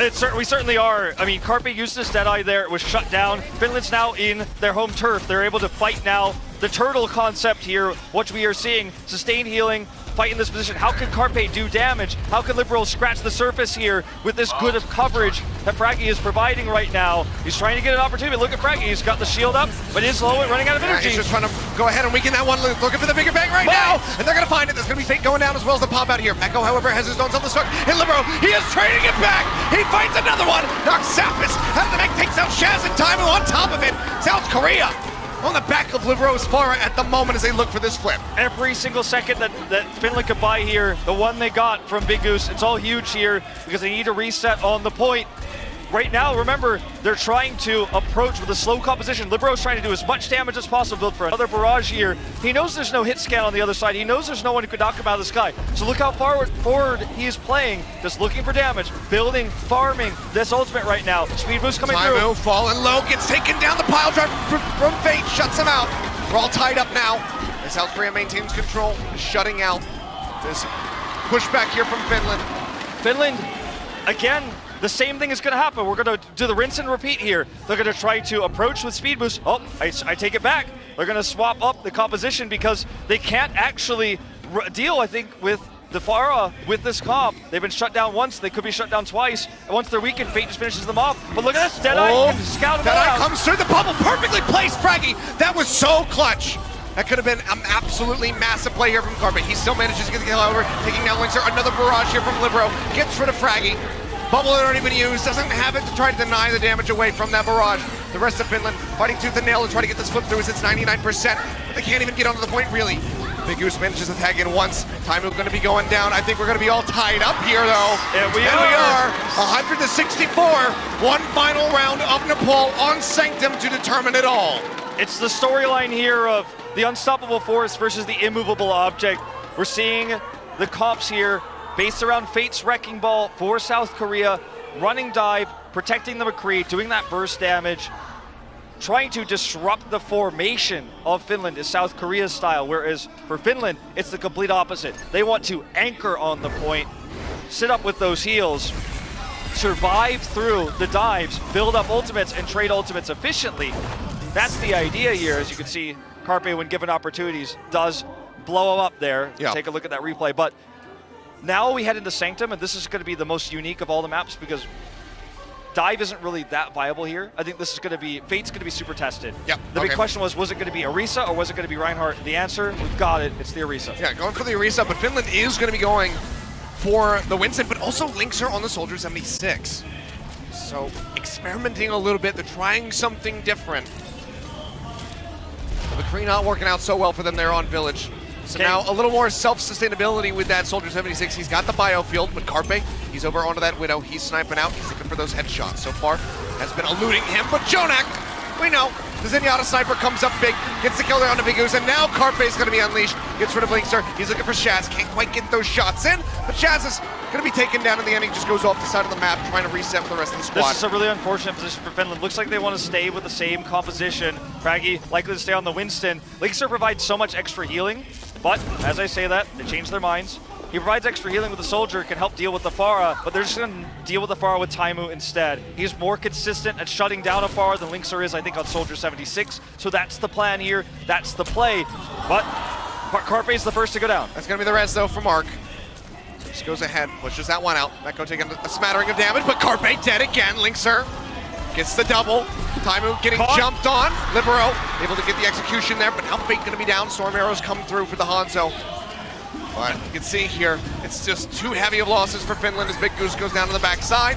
Shaz in no man's land. And the problem, just get eliminated. The problem for Finland, this is not the style they've been running all day today. This is not a style they've been comfortable with. This is not the style they prepared for South Korea. But as we head into Sanctum here, they have to run something different. They can't just run the Reinhardt against the Orisa. They're going to get yanked off. They switch over to the Winston. Fate's now matching them, of course, because the Orisa not as effective against this style of play. And they don't have any initiation on their ultimates to take control of South Korea's defensive positional advantage. It has to be mechanical outsnipes with Taimu and Linkser. That's what they're reliant on. Well, they're on the approach, and Taimu opens things up a bit. Barrage coming down from Libero. So far not finding anything. They deny it all the way, and they get the kill. That's going to be 2, and Taimu follows up onto Arc, so now there's no res available, and the Valkyrie was burned. Linkser gets Carpe. This is going to be a massive opening here for Finland as they try to get the flip. Minor little delay coming through from Jonek. But here, close to the final hour, they get it, 84%. Libero going to make the swap over the Tracer. His barrage was pretty risky, and that usually kind of indicates that we're going to see a hero swap coming through, as Farah just wasn't able to compete anymore when Time was on the other side with the Widowmaker. So now they've got the support ultimate here to lead into a point take. It's not going to be easy. Libero wants to get an opening kill. If he can do that, then they can look for that fight. Okay, he spots the team on the back end with the Sonic Arrow, keeping tabs on them, and Taimu also has the Infra Sight up now.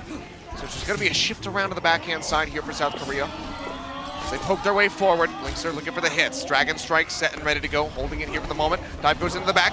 Shaz going to find the kill on the Fate, and now it's going to be Libero going down. Great hold to start things off here from Finland as the Primal Rage gets invested from Fraggy. For a couple extra hits, but let's just see South Korea. They're chasing and they're looking for some more hits. Linkser finds Jonek, gets taken down by Carpe, but extra staggers coming in, allowing Finland to gain more and more percentage. Dragon Strike still held. South Korea is going to need, as we're going to see these kills here from Shaz, South Korea is going to need to get an opening kill, and that's just going to be so difficult right now with the comp they're running. It has to be Libero, it has to be him, or Carpe flanks and gets a kill into Taimu. Then they can look for the bigger fight because they're still holding that Transcends. That sustainability wins them the longer fight, but a pick is required. Oh, Taimu.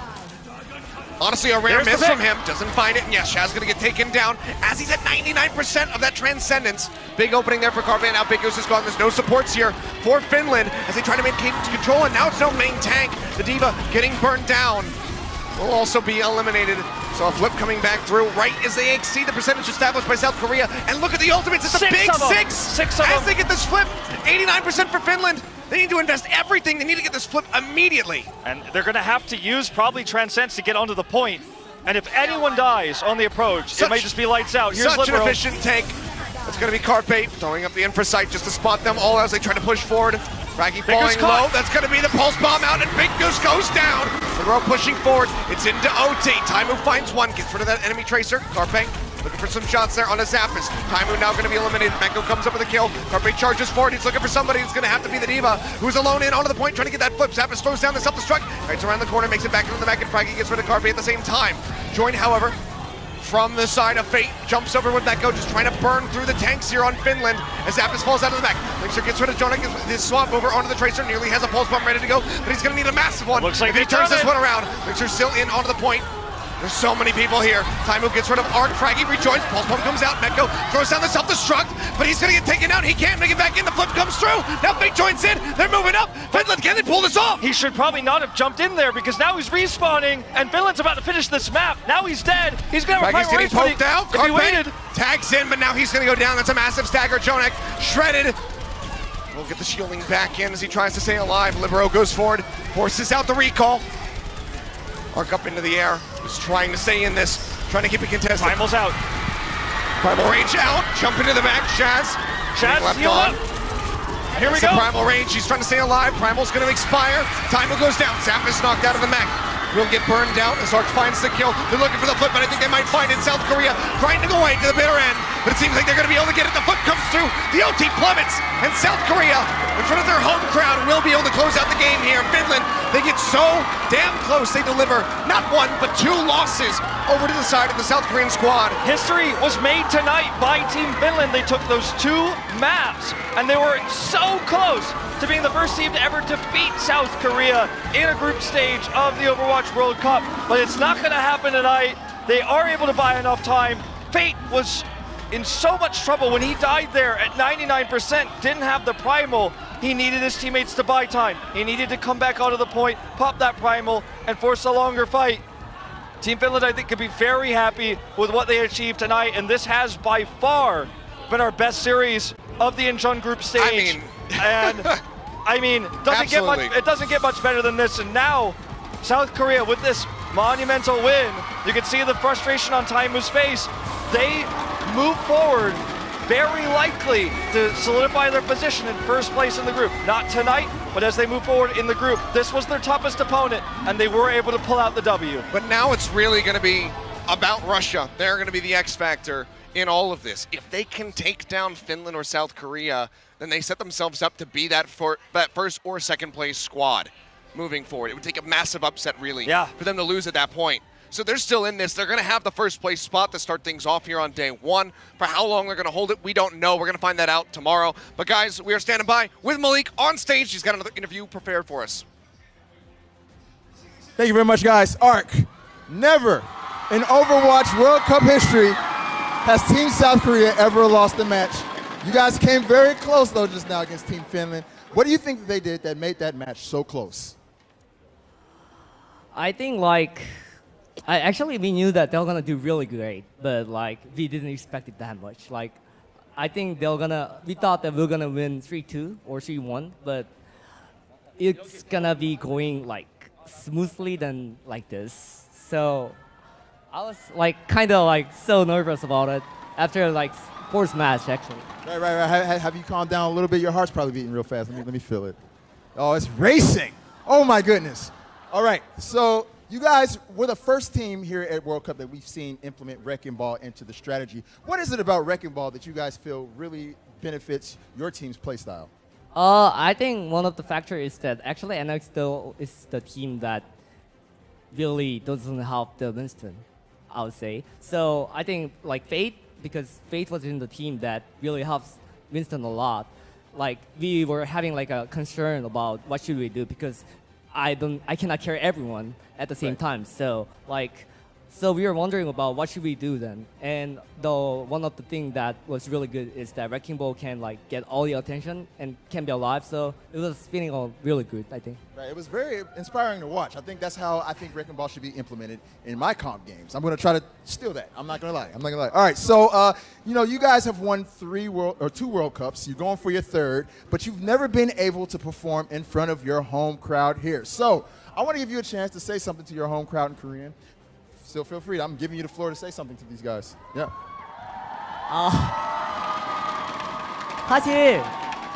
사실 조금 더 쉽게 이겨서 좋은 모습 더 보여드리고 싶었는데 핀란드가 너무 잘 해가지고 좀 많이 방황한 것도 있고 그래서 일단